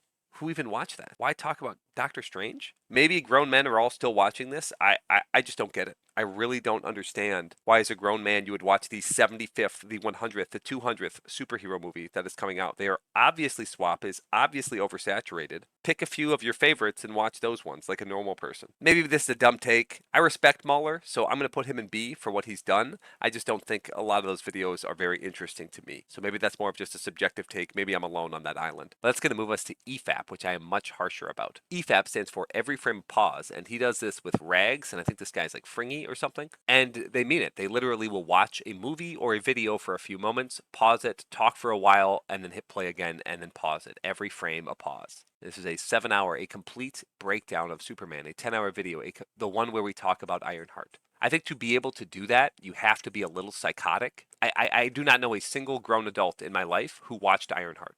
I don't understand why anyone would. I don't even know where I could watch it right now, what it is on, because I have a life. Why would I intentionally watch a movie I'm not going to like? What the fuck is that? You guys all clearly like this. I'm the one who's wrong. I'm the weirdo, not you guys. She-Hulk? We're going to talk about She-Hulk for hours? Like, really? She-Hulk? Why are there so many videos about superheroes? Like, what the fuck? And why do so many people watch them? I don't get it. But honestly, all of this said, this would put them in C tier because there's nothing really wrong with it. And just like these guys, I could see people enjoying this content here. In fact, sometimes I like a good Act-Man video. Sometimes I like a good Creetosis just bitching about Fallout. It's kind of funny. That's what the C tier is. Sometimes you enjoy this. It's not bad. My problem with EFAP is actually when we get into the drama, so the good juicy stuff. First, we have the 11.5-hour video about Synthetic Man. Synthetic Man didn't like God of War Ragnarok because they threw in a black woman in Norse mythology and because he just didn't like the music or the gameplay. Bow to your queen! Really? My God, this comes across as some kind of feminist torture fantasy. What the fuck? And they have a couple good points, like Synthetic Man complained about the lack of gore, and then they show that there is some gore in it. But it's clearly personal. They clearly just don't like Synthetic Man, and I love drama, so like I kind of like this stuff, but they're on the wrong side of it. Synthetic Man is right and funny, and they're wrong and not funny. And we'll spend a couple minutes here showing you why. I don't know. Mauler, though, it's his ego, I think. Just the fact I talk shit about him, that hurts his fees, even though he's like 30 years old or some shit. You know, he's an obese, loser, Anglo, fatty, ugly person. So he's like, I can't believe someone's making fun of me. But there were never people so pale, limited. Your medicine, physics, and astronomy burned together with Rome. In short, you are barbarians. Though kind-hearted barbarians. I was trying to find something funny from EFAP to compare it to with Synthetic Man, but here's what I could find. So on the cover, is that unicorn cum all over her? Yes. Anecdotal example. I used to have a boyfriend who would only... Oh my god, he's a queer. That doesn't support me. I'm sorry. I have no offense. Okay, that actually was funny. Wait, there's another furry? Okay, this type of art, it says something about a person. But moving on, we don't need to talk about rags anymore. Honestly, right now, I would be putting EFAP in the C tier, but we really have to talk about NeverKnowsBest, PatricianTV, and Creetosis, and how all of them are involved with EFAP. So right now, I'll throw EFAP in C tier, but we're going to talk about NeverKnowsBest, and then I'll explain why they're going to go down. You'll see in a minute. So there is a lot of backstory, and this is going to take a while. Honestly, I wasn't sure where to start, or if I should just do a quick summary. But essentially, PatricianTV is not even good enough to make it on the tier list. He is below F- because, well, we have personal beef, and he's treated me like shit. And this relates to NeverKnowsBest and EFAP, and, well, me. First, I started out exclusively as an Oblivion YouTuber, doing rankings and deep diving into mechanics and systems within Oblivion. Just from making the first handful of videos, I learned an insane amount about the game because I had to take a lot of time to do research, to play the game, to look things up online as well, and to think about things deeply. I take content creation somewhat seriously. Now, with that said, I'm not great at editing videos, making thumbnails, or visual design. But I care deeply about the actual content that I'm providing. When I've made mistakes or gotten things wrong, I've tried to either correct it in a later video or at least address it in a pinned comment. Sometimes they're joke videos, but even within those, I'm still talking about a lot of the mechanics within Oblivion, talking about math, showing tables, and trying to argue my point. And it was from these videos that I learned about PatricianTV through comments. People said, hey, you should watch this guy's videos. These first two videos I made because I disagreed with his opinions. I just wanted to argue my own point. Within them, I mathematically proved that he was wrong about some things and that he made some mistakes in previous videos. And I used that math and those mistakes to argue my opinion, to say, you know, I'm more correct than him because of this. He then made up a bunch of weird lies that I go over in this video. PatricianTV is still wrong. He claimed that I stayed up until 3 a.m. watching his video, which was just made up. You can see from my timestamps that my videos were done before midnight. He claimed that the original designers of Oblivion agree with him and disagree with me, but he just made this up. Now, I'm not going to rehash all of these things. If you care about the details, this PatricianTV is still wrong. This video right here, I go over the details and I show him lying.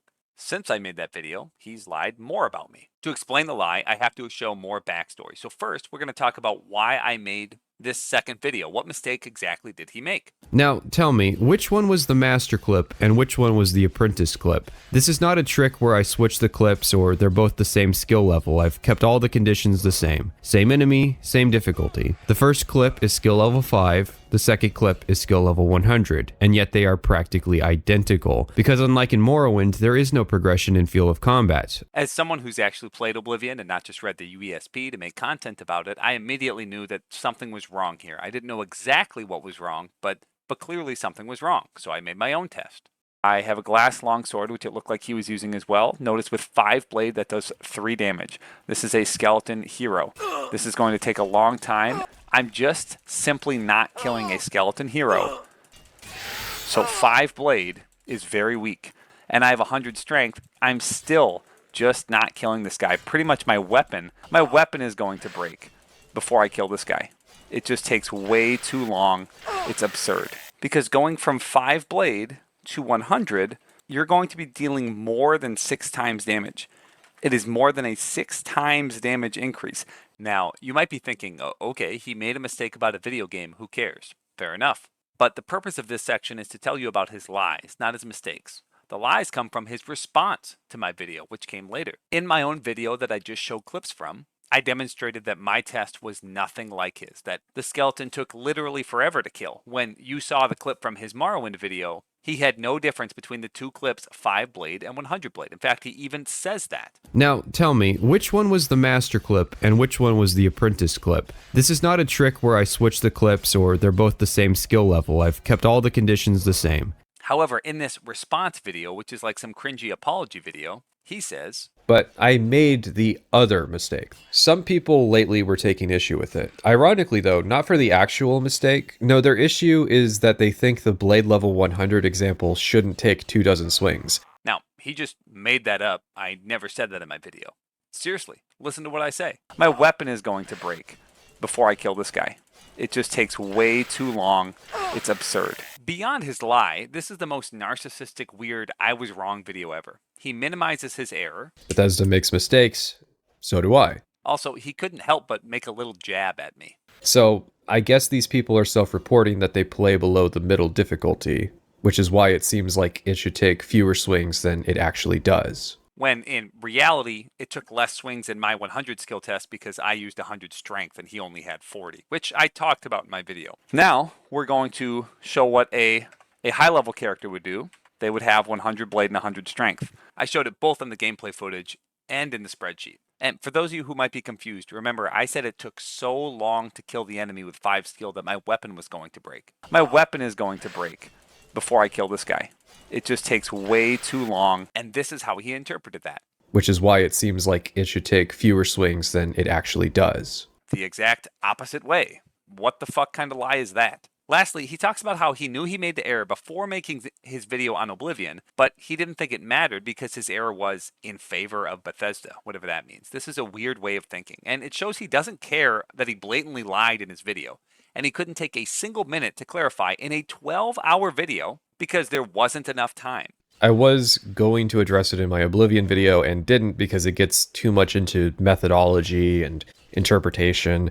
Despite being a 12-hour video, I was actually concerned about brevity. Except he actually did address it in his Oblivion video, and I even talked about that in this response video, which he obviously watched because his video is a response to this one. The second problem is that combat at level 1 is the same as combat at level 20. This is not the case in Morrowind because, you know, hit chance. And that was the point of my combat comparison. You can't really tell what level my character is just by watching the footage on screen, like you could in Morrowind because it... So he is still citing that comparison that he did in his previous video. Hey, wait, that was my old voice from this video. My point is, I already addressed it in this video that he is responding to, that no, even in his next large video that blew up, in his Oblivion video, he could have talked about it, he did talk about it, and he still did not correct his mistake. So either he didn't know, and he's lying now in this video, the I was wrong apology video, or he did know and he was lying in his Oblivion video. Either way, it's another lie.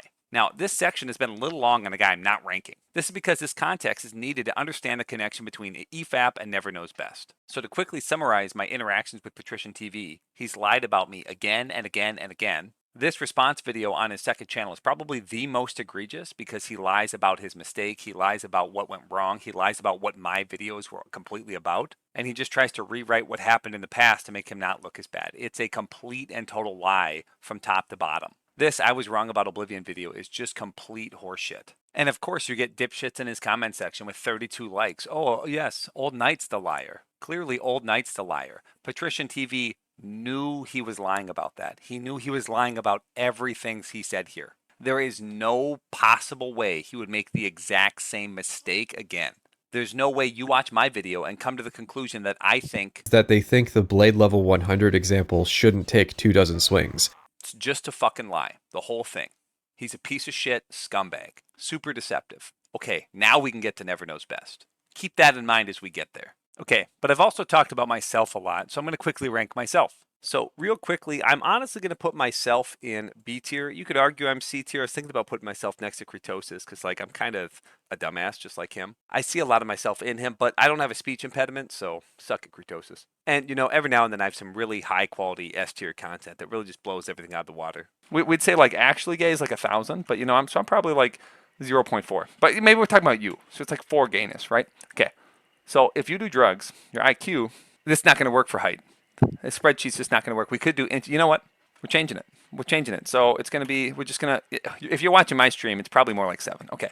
So if you're at 7, I'm the reason that there has been a decline in drug use among adolescents. You're welcome. They don't want to lose their IQ and they don't want to have a smaller penis. I'm probably even helping girls too. We just don't even know that yet. Okay, but we still got to talk about EFAP and NeverKnowsBest. So NeverKnowsBest makes these crazy videos like the entire history of something, like RPGs or video games, and they're long and they're interesting and they're fun. He does have kind of a British voice, which is unacceptable. There is considerable risk, however.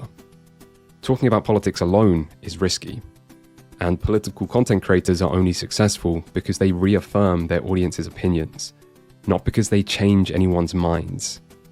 Trying to change minds on the internet is hard. So, is romance in games genuinely bad?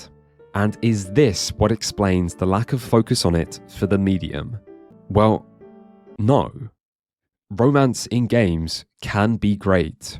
It can succeed through the strength of its writing, and it can succeed through the use of gameplay. And there are ways that video games can do romance better than any other medium. They can provide choices and narrative agency to make a story truly feel like your own. They can use gameplay to communicate themes and messages. And they can use fail states and challenge players to make events feel more meaningful and deserved. But I really enjoyed his Elder Scrolls analysis. Unlike PatricianTV, he doesn't just lie and make shit up and get it wrong. And while I don't agree with everything he says, he's an interesting person to listen to, so I like him. He would be S tier, but honestly, being British, it hurts him. It brings him down a tier, so A tier. So NeverKnowsBest made this 2-hour video going over basically Creetosis, PatricianTV, and criticizing them for the way they criticize Emil Pagliarulo, who is the lead writer for Fallout 4, lead writer for Starfield. Lots of reasons to not like this guy. He's very unpopular. And I really, really like this video because it talked about, well, people lying on the internet and how lies and misinformation spread. And I don't even really care about the Emil Pagliarulo part. There's a lot of reasons not to like him. Now, this is relevant to EFAP, remember who we talked about a long time ago, because in their episode 270, they invited PatricianTV and Creetosis on to respond to this video from NeverKnowsBest. So before I talk about their actual critique of NeverKnowsBest, I want to spend a little bit of time arguing why NeverKnowsBest is correct objectively. And when I say that, I mean his overarching thesis is correct. His first point about Creetosis is that he was incredibly uncharitable and arguably unfair in his analysis of Emil Pagliarulo's speech in a different video. So let's break that part down first. We'll do this step by step.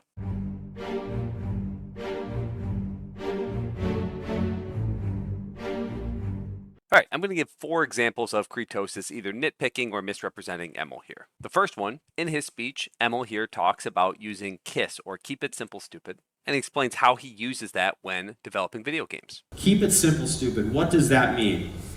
When I'm coming up with a story for a game, I like to concentrate on strong central themes. 1 or 2 strong central themes is enough. Now, let's compare that explanation to Creetosis' interpretation. But the point I'm making is that not every story should be something simple, especially when you're dealing with a large open-world RPG with plenty of factions and decades of lore behind it.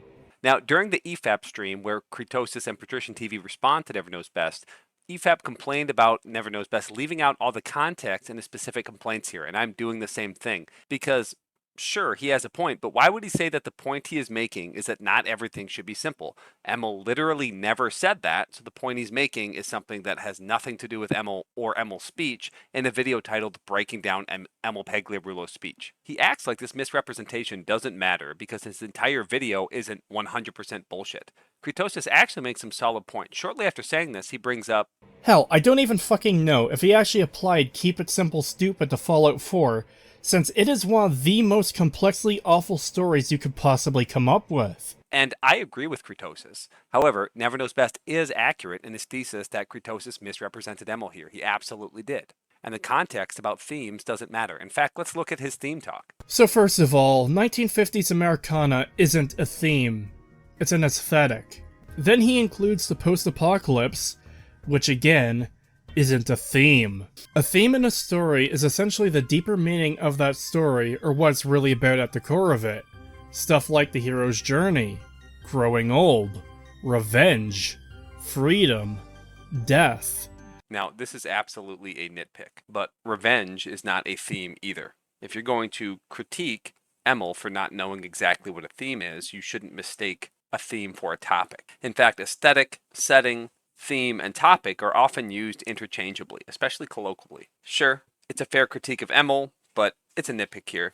If you're going to critique someone, you should at least make sure your critique is correct. The most important theme in Fallout 4 is suspicion. All right, let's see what Creetosis thinks about game developers and designers playing the games that they are making. But it's incumbent upon every designer and everyone at the studio that makes the content to go into the game and play it and see if it's any good. Holy fucking shit. What a damning indictment of your entire company. In the development of the studio, we don't have a lot of extensive design documentation. We found that probably after we hit Fallout 3, the design docs that we had became outdated very quickly. We would have these extensive 50-page design documents that were completely outdated, and the time it took to maintain those just wasn't worth it. And, I don't know. Maybe if you had documented things properly, you wouldn't have so many issues in your games. This doesn't even have to be super professional T's crossed and I's dotted type documentation. Just make sure you're taking notes on what you're doing so everyone else on the project knows what's being done and added to the game. All right, let's take a look at that transcript together. There's very little information about Bethesda's design documentation, which we will talk about later with EFAP, but from the quote by Emil, that their documentation was too extensive and they have reduced it from these large 50-page documents, Creetosis took that to mean that they are not even taking basic notes to let other people know what's going on. I think this is a good point to transition into the next person we're going to talk about.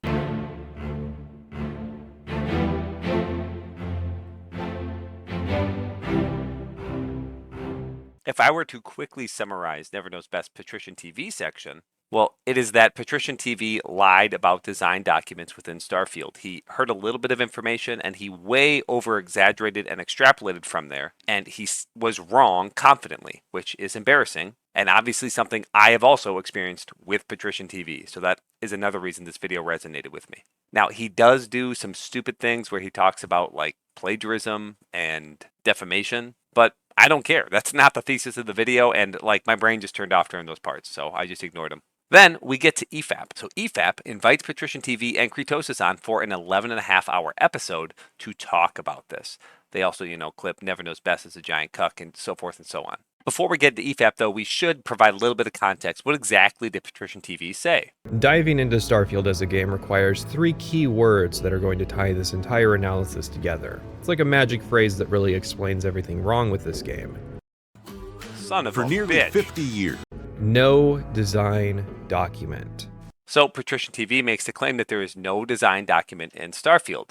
And then he clarifies in a moment. To be fair, design and writing director Emil Pagliarulo stated that there is a design document, but that it is very short, and he believes the game itself is the real design document. Imagine being a designer and being told to go play the game instead of reading a few pages to answer your questions. This is woefully ineffective and can be chaotic on a development process. And the idea that a game the size of Starfield could even be made without any documentation. That's not what he said. What is this? You weasel, you little weasel. You're a weaselly little liar, dude. It's just, how could you possibly believe that someone thought that nothing throughout all of the development got written down? Just make sure you're taking notes on what you're doing so everyone else on the project knows what's being done and added to the game. Imagine being a designer and being told to go play the game instead of reading a few pages to answer your questions. This is woefully ineffective and can be chaotic on a development process. I mean, sure, PatricianTV probably thinks some things are written down. He clarifies that later. But the initial statement, no design document, does kind of say that. And with that statement, I'll play it for you one more time. Imagine being a designer and being told to go play the game instead of reading a few pages to answer your questions.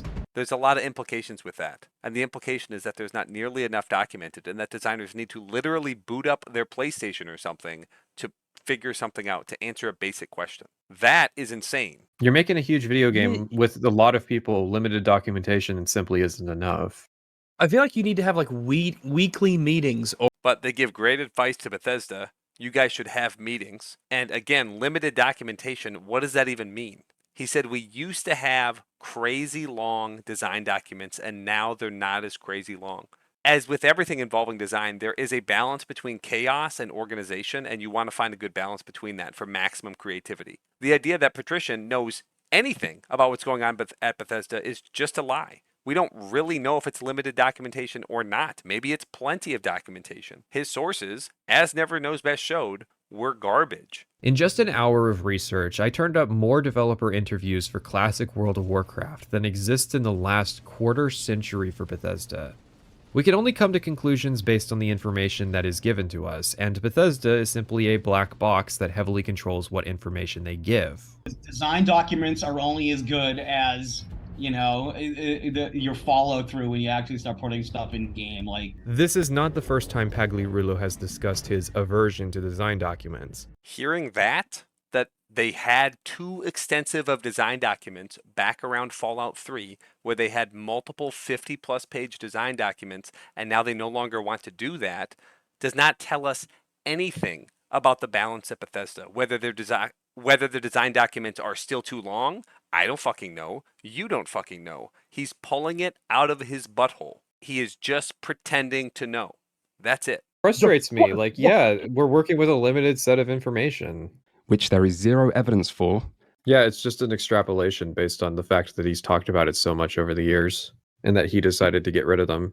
Yeah, the quote was they quickly learned that they became outdated really quickly on Fallout 3, and so... I'm sorry that I don't have a clip of Emil going on stage and saying, boy, dude, you know what I fucking hate? Them design documents. That's kind of the point, that you don't have a clip of Emil saying that because he never did. That's sort of the entire fucking point, that your extrapolation is wild and completely incorrect. It is based on nothing and just bullshit, and you made it up. Honestly, the real reason that Starfield lacked cohesion is not a magic phrase, but a magic word: COVID.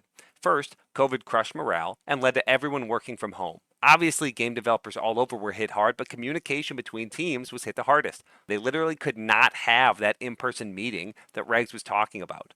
They had to do it over Zoom. If you have anything to do with education, whether you have a student that goes to school, you're a teacher, or you know someone who goes to school, it was totally fucked during COVID. And Bethesda absolutely had all these working from home policies, and even as recently as 2024, there's some argument that they should not have to return more than 2 days a week. And again, there's no information about Bethesda out there.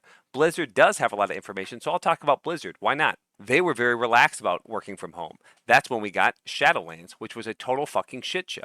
It's regarded as one of the worst expansions ever by many people. Diablo 4 was also interrupted by COVID, which puts the release date further back, and honestly, I think instead of being one of the best games ever made, was kind of garbage. Okay, you've probably caught on. I'm bullshitting. But seriously, I have the same level of evidence as PatricianTV does about game design documents being the cause of Starfield's problems. He literally does not know this, just like I do not know that COVID and working from home had anything to do with Starfield being the way it is. I made it the fuck up, just like he made it up. That's why it's bullshit. That's the whole fucking point. In this EFAP, they just bitch constantly and nitpick every little thing that never said. It's like middle school girls gossiping about another guy. And you might say, oh, but with COVID, don't you know these other games that came out around COVID that were good? Remember, according to his definition, what he's talking about when he says no design document is it doesn't have one central design document. I said that Bethesda doesn't use a design document. I clarified in my video when I said this that they had smaller, more decentralized documentation. Which includes WoW Classic, it includes Fallout New Vegas, it includes all of these other games that meet that definition. He could have just blamed COVID and he would have had the same level of evidence to back it up. It just wouldn't have been as targeted and it wouldn't have been as interesting.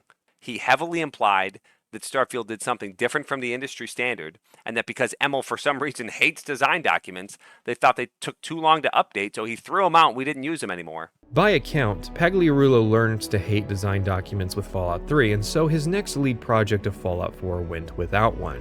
The point is, it is crazy to me that EFAP does not push back at all against PatricianTV here. They just totally go along with it. They completely run defense for him. I watched this whole 11-hour gossip episode where they behave like schoolgirls. It's the worst crap I've ever seen in my entire life. All right, let me show you one more example of EFAP intentionally misinterpreting NeverKnowsBest. And because it's 5 people on the panel, they're obviously intentionally misunderstanding him, which is misinterpreting. It's intentional. Most of his points are not complex or opaque. You know, sure, they focus a lot on him making one mistake with the source, whatever. But in the clip I'm about to show you, Creetosis says, this is a point I disagree with. You don't need to have personal experience to write a good story. NeverKnowsBest brings up this is something Emil never said, and it is not a point that Creetosis disagrees with because Emil never said it. Instead of acknowledging that fact in any way, they flounder about semantics and argue about the exact phrasing of personal versus first-hand experience as if that's somehow NeverKnowsBest's point. His point was clearly that Creetosis just disagreed with a straw man that Emil never made. I don't see how 5 people could all come to the same conclusion and misinterpret this point, and the only reason this is possible is because it's obviously a hit job. He concludes that right what you know simply means draw from your personal experience. This is also a point I very much disagree with. You can write good stories without direct first-hand knowledge or personal experience. You can be inspired by someone else's experience they're told to you, or that you hear of to write great things. So, Creetosis claims Emil's rule is only right about things you have first-hand experience with, and yet in reality, all Emil said was draw from your own experiences. He did not say... That's not what he said. So he's making a distinction between first-hand experiences and personal and first-hand. Personal experiences? But he doesn't say personal experience, he just says experience. Draw from your experience. Your experience implies that it's firsthand. If you say your experience, if you say this is just childish. Like the personal, first-hand, or general experience. You know what I mean? Like it's just like okay. EFAP somehow made a very simple point, kind of confusing. So let me clarify for you. Emil says, write what you know means that you should draw from your personal experiences. He even clarifies, this does not mean that if you're a dishwasher, you have to write about dishwashing. And it does not mean that if you've never been an assassin, you can't write about the Dark Brotherhood, you know, his own personal experience. What does this mean, write what you know? Does this mean that if you are working as a dishwasher and decide to become a game developer, you need to make a game about washing dishes? No. So in order to write what you know have to know something. You have to live. You have to observe people and, you know, write what you know for me means that you draw upon your personal experiences. So what do I know about being a medieval or fantasy assassin? Not a lot. Actually, the Dark Brotherhood in Oblivion, the story is actually an evil take on the Catholic Church. There is, it's true, Sithis, the Dread Father. Creetosis, in response to hearing this, says, this is also a point I very much disagree with. You can write good stories without direct first-hand knowledge or personal experience. You can be inspired by someone else's experience they're told to you, or that you hear of to write great things. So if you're following along, Emil said write what you know means to draw from your personal experiences. Creetosis then says, I strongly disagree with this, because you can be inspired by someone else. Emil never said you couldn't. He just said, draw from your personal experiences. Creetosis is just lying here. Imagine if someone said, I disagree with this point immensely. I believe that having sex with a dog is wrong, and I don't know how Rags came up with a different point. Even that would be the less egregious lie, because Rags never as explicitly said you shouldn't have sex with dogs during this stream.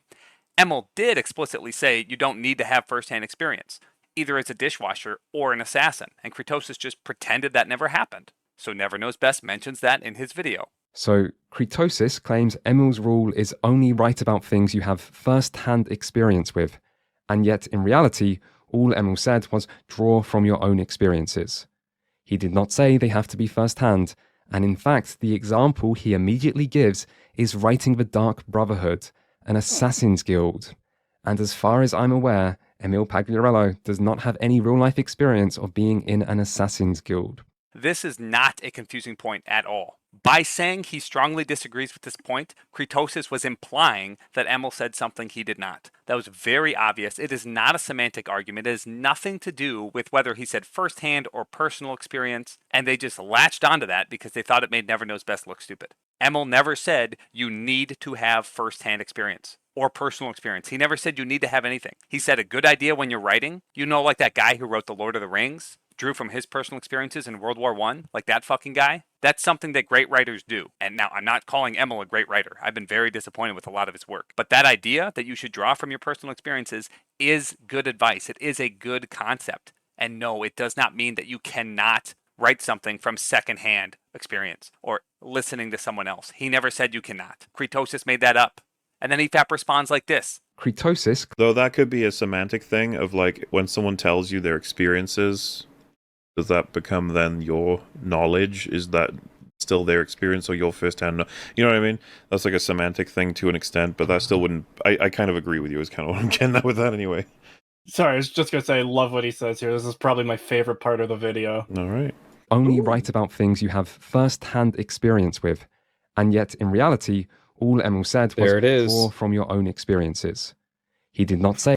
That's not what he said. So he's making a distinction between personal first-hand experiences and Personal and first-hand. personal experiences. But he doesn't say personal experience. He just says experience. Draw from your experience. Your experience implies that it's first-hand. If you say your experience, if you say this is just if you say childish. Like the personal first-hand or general experience. You know what I mean? Like it's just like okay.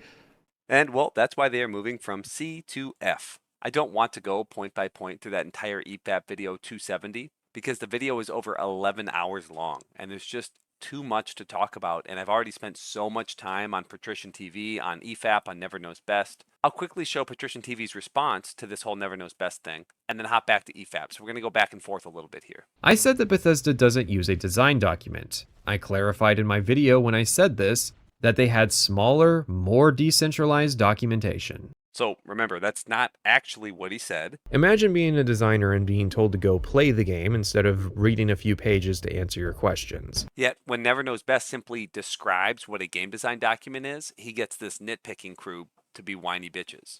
It's a general catch-all term for any kind of document used during development. any However, kind of document. any. No, it's not any kind of document. Well, if I get a sticky note and give it to Bob to say, "Hey, can you give this to Jimmy?" Get some milk for over in later. Web design? Yeah, that's not a design document. I would imagine I'd probably say the majority of documents at Bethesda are like boring legal shit and employee paperwork and stuff of that nature. Thank God for Rags and his insightful commentary. I wonder if we actually think that NeverKnowsBest believes that W4s are design documents. All right, and this EFAP section is going to wrap up after we get past the cuck thing, so we obviously have to address this. Suppose, now that you've stuck with me for 5 hours, I should admit that the basis of my ex-lover theory comes from personal experience. I loved this series. The Elder Scrolls was like the first serious long-term relationship of my gaming dating life. I thought it was the one, that it understood me, that of all the games that are made, it was the one that was designed just for me. I guess I was young and naive. I didn't understand that things would change for both of us. A lot has happened since those early days, but I'll always cherish those memories. I've never felt as connected to any virtual world as I did with you back then. And now I'm getting older, I wonder if I'll ever feel that way about a virtual world again. I know you've gotten older too. I guess you've moved on. But I still wonder sometimes if you miss it. And I know you've achieved a lot. It's incredible really looking at how far you've come. But you had a passion back then. There was a spark. You understood what it meant to dream. And I just hope you still understand that. I hear you're with a new guy now. One with more money than me. I hope it works out for you. I moved on too, you know. Actually, I ended up starting a YouTube channel. You'd never guess what it's about.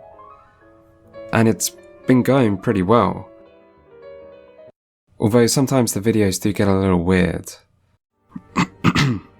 Or you're a fucking cuck. Really? In your own metaphor, you're He's calling him a cuck. It's true. Oh my god. The little fucking weasel cuck. The little weasel cuck. That's insane. Oh my fucking god. You're a cuck. You're a cuck in your own metaphor. You're a fucking cuck. Really? Why would you... Hey, Elder Scrolls, if you're listening... You literally... Not only are you a cuck, you're like fat bastard cuck. So I'm bringing this up because in NeverKnowsBest video, he mention that PatricianTV called him a cuck, called him a fat bastard cuck, and he didn't include the context. Now, you just watched it, and if you're not friends with one of these 5 people on the bottom, and you don't hate NeverKnowsBest, or you're not a middle schooler, you might be thinking, wait, why does having an ex-girlfriend or an ex-wife make you a cuck? Like, that is a strange thing to yell at your computer screen. And while it is a cringe joke, it was a little bit funny, and I kind of get where he's coming from. I think I'm a little too autistic to think about an ex and think, oh, I really miss this person. But I've heard it's a very normal thing that a lot of normal people do. I've been married for far too long. I have 3 kids. I've had them for far too long to be thinking about other people. Like, it's just not even a thought. But I've absolutely have had friends who are not cucks, who have had girlfriends, broken up, and then they still think about each other. They still miss each other. They grow apart. They become different. That's the metaphor. That's the analogy. That the Elder Scrolls series has completely changed. It's very different from when it was Morrowind. Patrician would agree with this. I agree with it. That during those 9 years, it's completely different. And by the time we got to Skyrim, he doesn't recognize it. It doesn't have that same spark. He's no longer in love with it. Obviously, being in love with the video game versus saying you just love a video game, like, it's not an exact perfect analogy. But it absolutely does not make him a cuck. And unless you hate the guy or you're trying to make a joke about him and insult him, like, you just wouldn't call him a cuck. I'm going to quickly tell a story about some students that I have. So I teach middle schoolers right now. And last year, there was a girl who said that her brother is handsome. And of course, because they are middle schoolers, a bunch of people pointed at her and laughed at her. And by the end of the day, it had turned into she wants to date her brother. She's in love with her brother. This is the same thing. It's a bunch of idiots getting together. They're gossiping about a guy they don't like. And so they're going to pretend to interpret his joke, his analogy, as he's a cuck. A cuck is when another man fucks your wife. Or even if he was saying a girlfriend, at least another man fucking your girlfriend. Breaking up with someone and then both of you moving on, that's just not what a cuck is.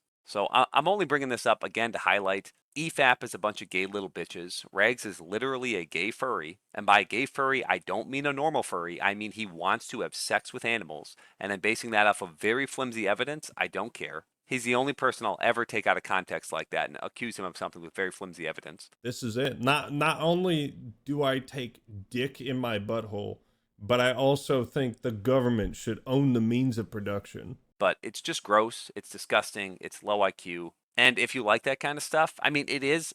I see where the humor is coming from. It's fun to be part of the team that's pointing and laughing at someone, especially when you're bullshitting about them. But it just seems like EFAP is always on the wrong side. They make hate videos about Synthetic Man because he's too funny. They make hate videos about NeverKnowsBest because he's too correct and too British. They don't like Anthony Gramuglia. I don't really know why. I'm not going to watch more EFAP. I can't do it. It's so boring, so unfunny, so pathetic. They're literally always wrong. It's incredible. But all right, time to move on. I added a few more. First, we got A Bard's Ballad. Very cool videos, especially if you're into lore and stories behind video games.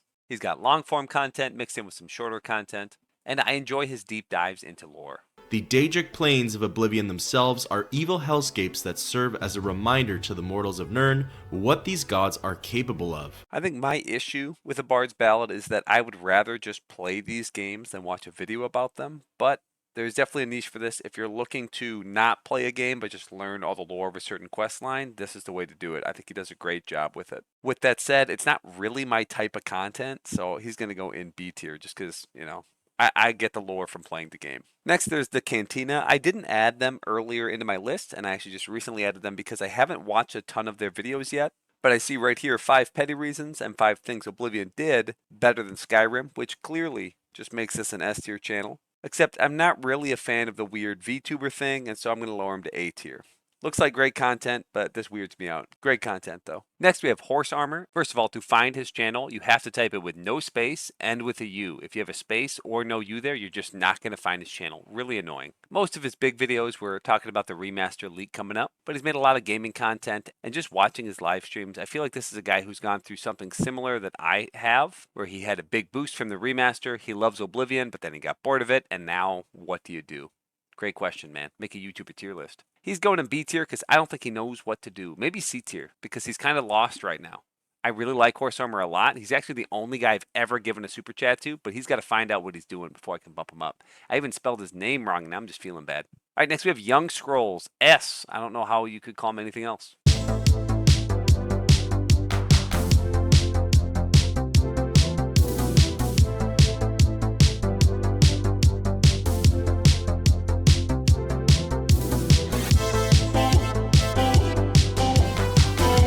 All right, enough said. Easy S tier, easiest ranking I've ever done. Next, we have Iced Coffee Gaming. And I really like this channel when he was talking about Oblivion, but now he's talking about other games, and there's nothing wrong with that. That's absolutely what you should do. It's just, if he's talking about a game I'm not interested in, then his content isn't as interesting. But he did a good job making tier lists, talking about weapon balances, different mods, giving great guides. He's really good at Oblivion. It's fun to watch him play and talk about the game. But now it sounds like he's talking about Dying Light. I've never played it, so if you're not playing the game of the content he's making, obviously then it's not that great. But he does make good tutorials and guides if you're looking for that. I'm going to put him in B tier. He's going to hang out right by me. Okay, next we got H-Bomber Guy. And he's only making like one video a year, but they're usually really good. And by usually, I mean this plagiarism video was awesome. Some of the others, I don't really know. And honestly, I think his Fallout videos were pretty bad. And if we go back not that far, something of an audience, a following, and you can see he's kind of like a gay twink, but now he's a bald Giga Chad. That's bringing him up a tier for sure. They make it pretty clear they're trying to deceive you. I try to look at all resources that I have available to me before I start formulating my own critical opinions so that I can offer the most cohesive possible review. Philip didn't unintentionally write a very similar review because he watched another one. He copied their words exactly. The actual content of what he's talking about in this video, people plagiarizing, it's interesting, it's fun to listen to, it's very well edited, it's put together very well. It's just a great video, and honestly, this video alone, by itself, is enough to put him in S tier. So even though he used to be a gay twink and he made some bad Fallout videos, I forgive him. Hopefully, you can too. You thought I was done? Just kidding, fuck you. All right, first we got Penguin Zero. This is like a boring, uncontroversial version of Asmongold. He does find interesting content, but I don't think I've ever used my brain or thought about anything after watching Charlie. There is no hate from me. He seems incredibly likable and charming. But I just don't get how you watch this content. They stole from a cancer patient and got identified. Who's they? I don't know. Do you care? I guess, maybe. Everyone hates her right now. Everyone hates who? I don't know. It's a clickbait title. Let's click on it and we see like some woman like is nasty and takes a baseball from like a little kid. And what do you think Charlie's opinion is? He's going to have the same opinion that you have because that's what he does. He finds something that's uncontroversial. Like, obviously, everyone's against this woman. She's probably drunk. If you've ever been to a baseball game, you've probably had someone act like a complete jackass. It's just part of life. I feel like I could not watch any of his videos, but I could still come up with his opinions. Another clickbait title. I disagree with the hype. What could this be about? Weapons. Debuted at 100% on Rotten Tomatoes, people hyping and glazing it out the wazoo about it being like the best horror movie ever. Which, like, I enjoyed it. I had a good time. So he enjoyed a popular film, but doesn't think it should be as hyped as it is. Okay. I mean, that's just like such a milquetoast opinion. Let's keep looking. Okay, earlier I put in my notes. Normally I link the video if I see it and I want to talk about it. I put in my notes that it was called the worst movie I've ever seen. So I typed the worst film I've ever seen into here and I get a whole bunch. How many worst things has he seen? I mean, I get they're years apart, but like, come on, man. All right, I think this one was about War of the Worlds. And would you look at that? It's 4% on Rotten Tomatoes. So again, he just takes the popular opinion and hey, maybe he exaggerates it a little bit. He says this 20% that people liked it, it's the worst he's ever seen. But like, really? Is that a controversial opinion? What do we think his Fantastic Four take is? Well, it was overall pretty popular, but not a smashing success. I have a sneaking suspicion that if I click on that video, is Fantastic Four good? He's going to say, yeah, it's pretty good. Maybe it's a little overhyped. I'm being harsher than necessary. He actually seems like an incredibly nice guy. He doesn't pad his videos with boring fluff. He just gets into it, which is incredibly common and drives me insane. His style of editing is the opposite of the over-the-top Nakey Jakey stuff that's so common on YouTube. With that said, his content just doesn't make me think, and that's what I'm looking for. I get why this content would be nice as like a second monitor. I just want to see something silly, but he's going to go into the C tier. Next, we have Archcast. This is another right-wing, anti-woke YouTuber. Guns and football are in.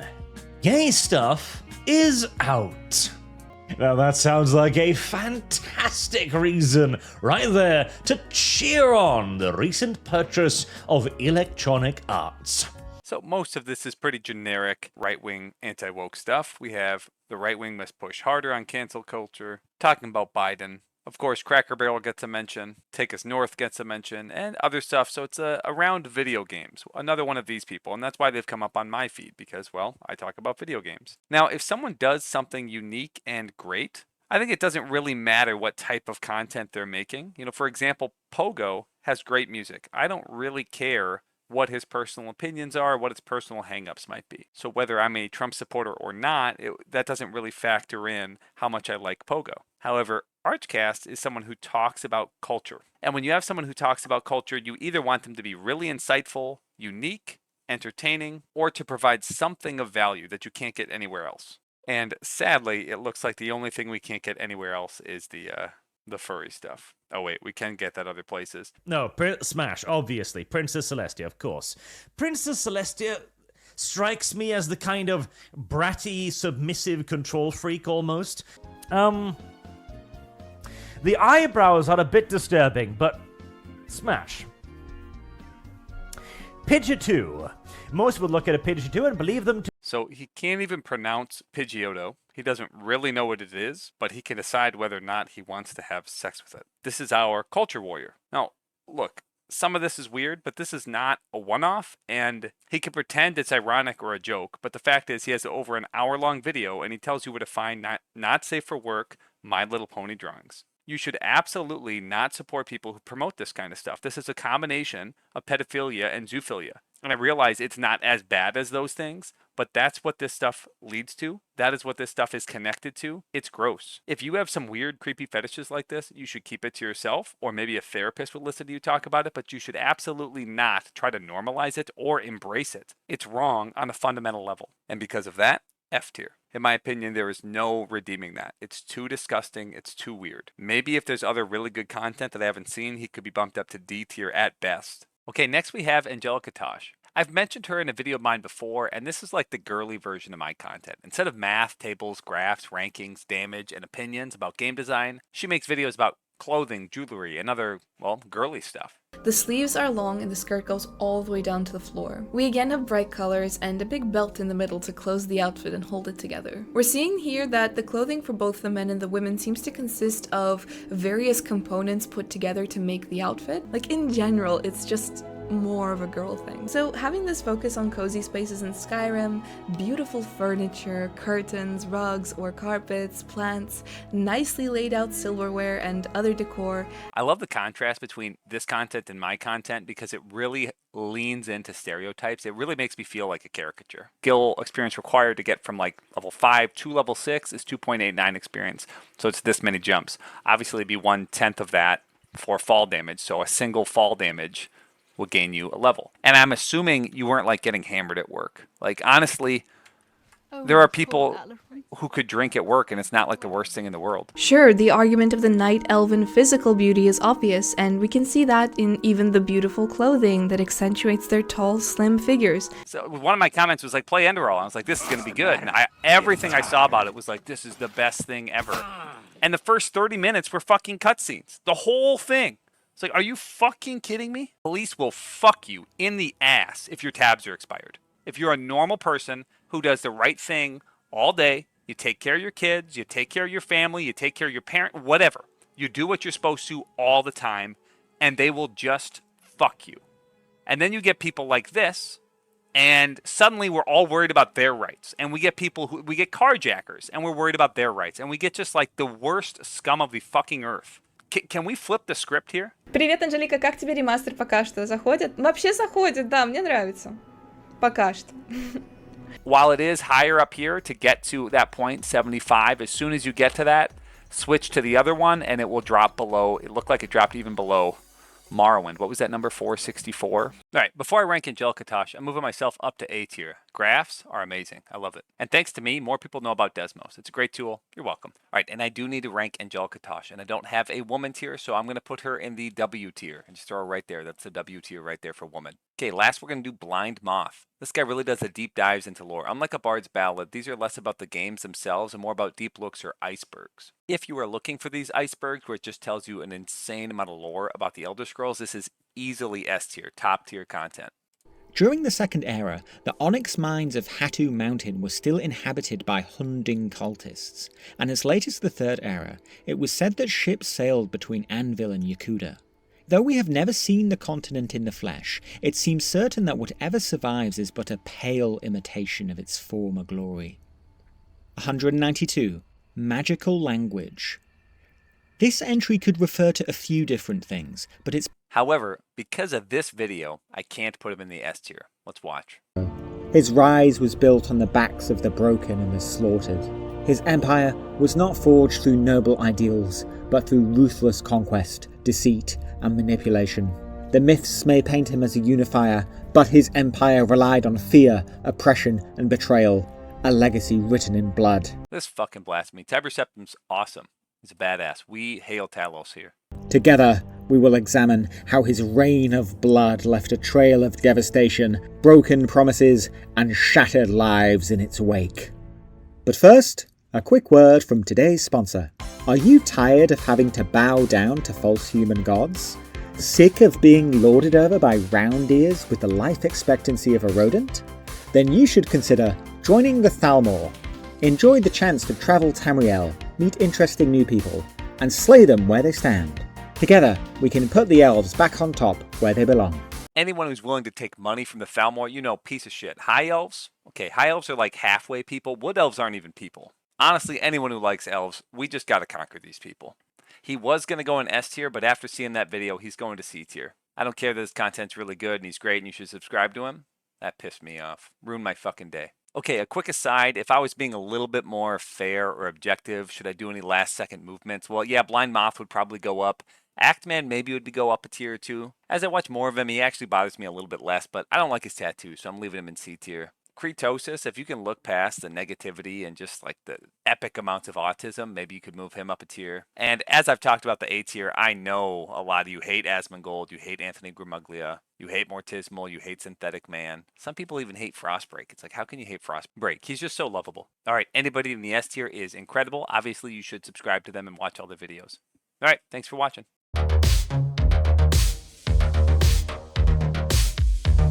Just let it happen.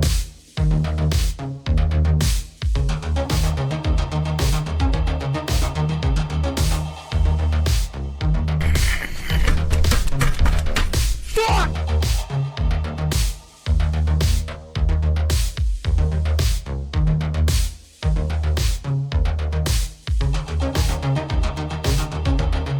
Hey man, you're here. It's good to see ya. Every single video after that to be better.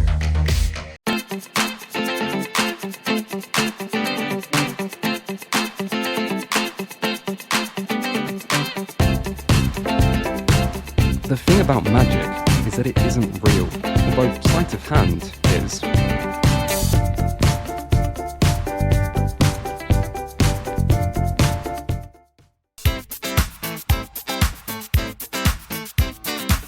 Hey guys, this looks like a fun one.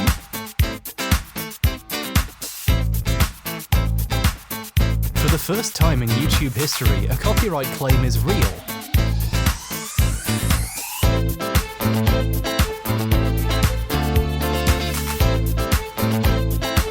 Blessed are the bonemen, for they serve without self in spirit forever.